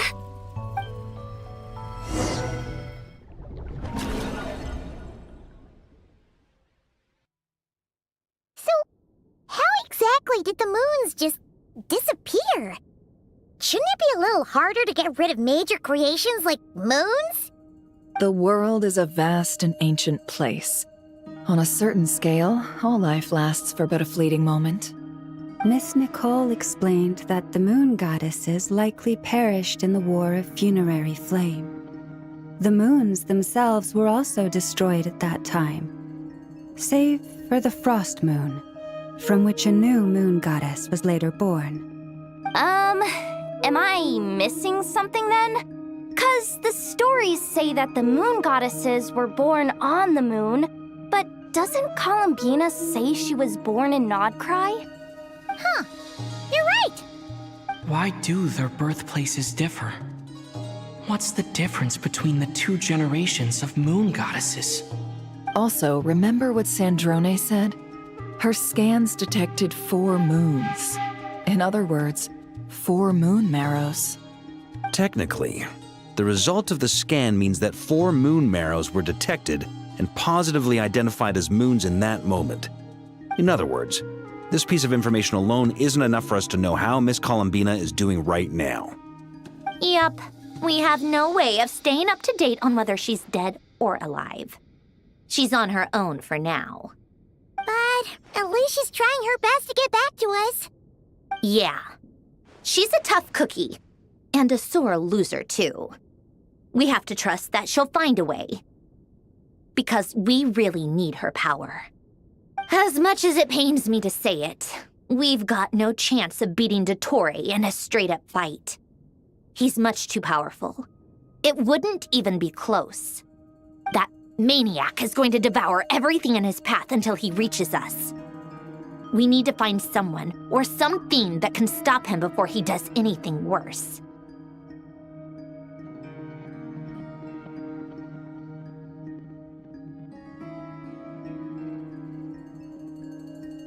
I'll be frank. Our only hope of defeating this false god is with a real moon goddess on our side. I'm not just saying this because Columbina's a friend and I want her back safe and sound. It's just the truth. And I know that even she was no match for him when he attacked, but I don't have a better solution. We're not giving up on saving her, whether she can defeat Dottore or not. Right. Don't worry, Miss Sandrone. We're all aligned on saving Columbina. No one's trying to argue that we can only justify saving our friend because it will help save the world. This is about multitasking. We want to save both. So, she's more than just a moon goddess to you guys? Absolutely. Duh! She's part of the gang! And you are too, you know. Yes, I know. You don't need to labor the point. I knew that the moment I came running over with my documents that I was part of the in-group. I mean, if Arlecchino can fit in, I certainly can. Anyway, as for how we get Columbina back, I've been working on it constantly. But I think I'm still lacking certain information about the moon. I'd probably get there if I could continue my calculations, but the problem is, I've run out of computing power. Computing power? You mean you need more energy? No, the issue isn't energy, it's processing power. There's so much data to get through that the whole process has just ground to a halt. That's a tricky problem. René de Petrichor of the Nazissenkreuz Ordo once foretold the fate of the world. But I don't know how he did it. My guess is that he used the primordial sea's power. However, that won't work for me. His methodology was vastly different from my own. What's worse, they're incompatible. And to top it all off, we can't even leave Nodcry. Ugh, this is so annoying. If I'd known we'd run into a bottleneck like this. Well, no, the design bureau's a bust as well. Curse that Dottore! Couldn't have made this harder for me if he tried. Oh, what do we do then? How about we grab a bite to eat and take a break? Maybe something will come to mind after you've cleared your head. You don't get it, do you? I'm trying to calculate the fate of an entire world here. And I need accurate results, not big prophecies. Where the heck am I gonna find the computing power for that? Ahem. Anyway, time to shelve the discussion on technical difficulties. Being a killjoy isn't very ladylike, after all. Either way, we've done what we can. Rest well, everyone. Remember to let us know if anything new comes up. Hat guy? Is he hinting that we should talk outside?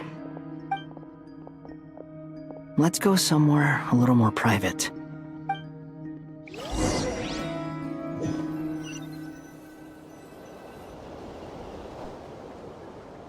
You know that Dory went back to Sumeru, right? Yeah, she mentioned she was planning to head back. Things aren't looking good for Nodcry. She's gone to spread the word so that Sumeru has a chance to prepare for the worst. From what I know of Dottore, there are two possible reasons why he hasn't made a move yet. One is that he's still working through some kinks in his new powers. The other is, he wants to see how we're going to react. He'll easily devour everything eventually, so I guess he's in no rush to make it happen. The first false god he made was me. Now it's his turn. Even though my records were erased from Irminsul, Dottore's ideas haven't changed one bit. He once told me that becoming a god was like turning yourself into a hungry wolf or giant serpent to devour the moon. Clearly, he began studying the moon goddess's powers long before he even tried making a god. He's always wanted to get his greedy hands on divine authority one way or another. And in the end, he devoured the moon where I failed. In the desert of Sumeru, there is a chessboard built by King Deshret, also known as Al-Ahmar. I don't know if it was a real game, or if he was just trying to challenge his servants and citizens in some way. But creating games and setting rules, gods do that as a matter of course. That's the kind of power Dottore craves. Now he has the Trilunar Authority. His power is leagues beyond the common people. I don't think there's any point in other nations rushing to the front line. They're better off focusing on defense and hoping they can fend off any threats that spill out from Nodcry. Either way, Dori will inform Lesser Lord Kusanali, and she will contact the other gods in turn. The Seven will have some recourse available. If nothing else, their protection should keep the rest of the world from descending into chaos as quickly as Nodcry has. So on the bright side, even if Nodcry is doomed, your friends in other nations won't be in any immediate peril. That's good to know. But I'm not ready to give up on Nodcry yet. There's a word for people who refuse to let anything go. It's called being greedy. Maybe it sounds greedy to you, and probably naive too. But whatever you call it, that's what gives me the determination to keep fighting. Battles are fleeting, but the will to fight is a long-term commitment. Give up for even a moment, and your resolve will shatter. Why do you always feel the need to do the right thing? No one is born to be a savior. I mean, who's gonna criticize you if you fail or give up? Don't take this the wrong way, but Dottore said something similar to me. I guess the Fatui attracts people who don't believe in saviors. Not necessarily. It's less about belief for me. I just want to know how determined you really are. After all, I don't owe anything to anyone else here. Only you. You look kinda worried. If your arch-nemesis was about to achieve their ultimate goal, I think you might feel a little worried too. That's true. Dottore is about to become an omniscient, omnipotent deity. That's gotta be a bitter pill to swallow. Still, you're calmer than I expected. Obviously.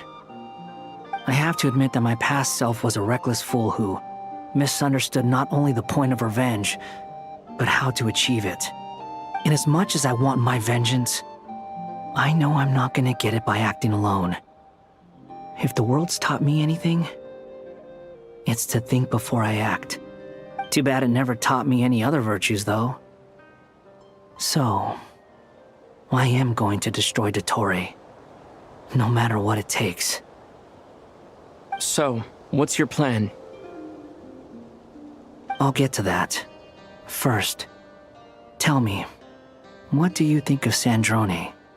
Just like Paimon said, she's a friend, part of the gang. How much do you trust her? This is a serious question. Think carefully before you answer. Although she's with the Fatui, she has her own values, and she's helped us a lot. If nothing else, she's clearly going the extra mile for Columbina. I see no reason not to trust her. If you say so. In that case, the three of us need to talk. I have some thoughts about her computing problem. It can be solved, but it will come with a cost. How much? If I can afford it, I'll cover it. Sometimes your heroism really backs me into a corner. You know that? Come on, let's go talk to her.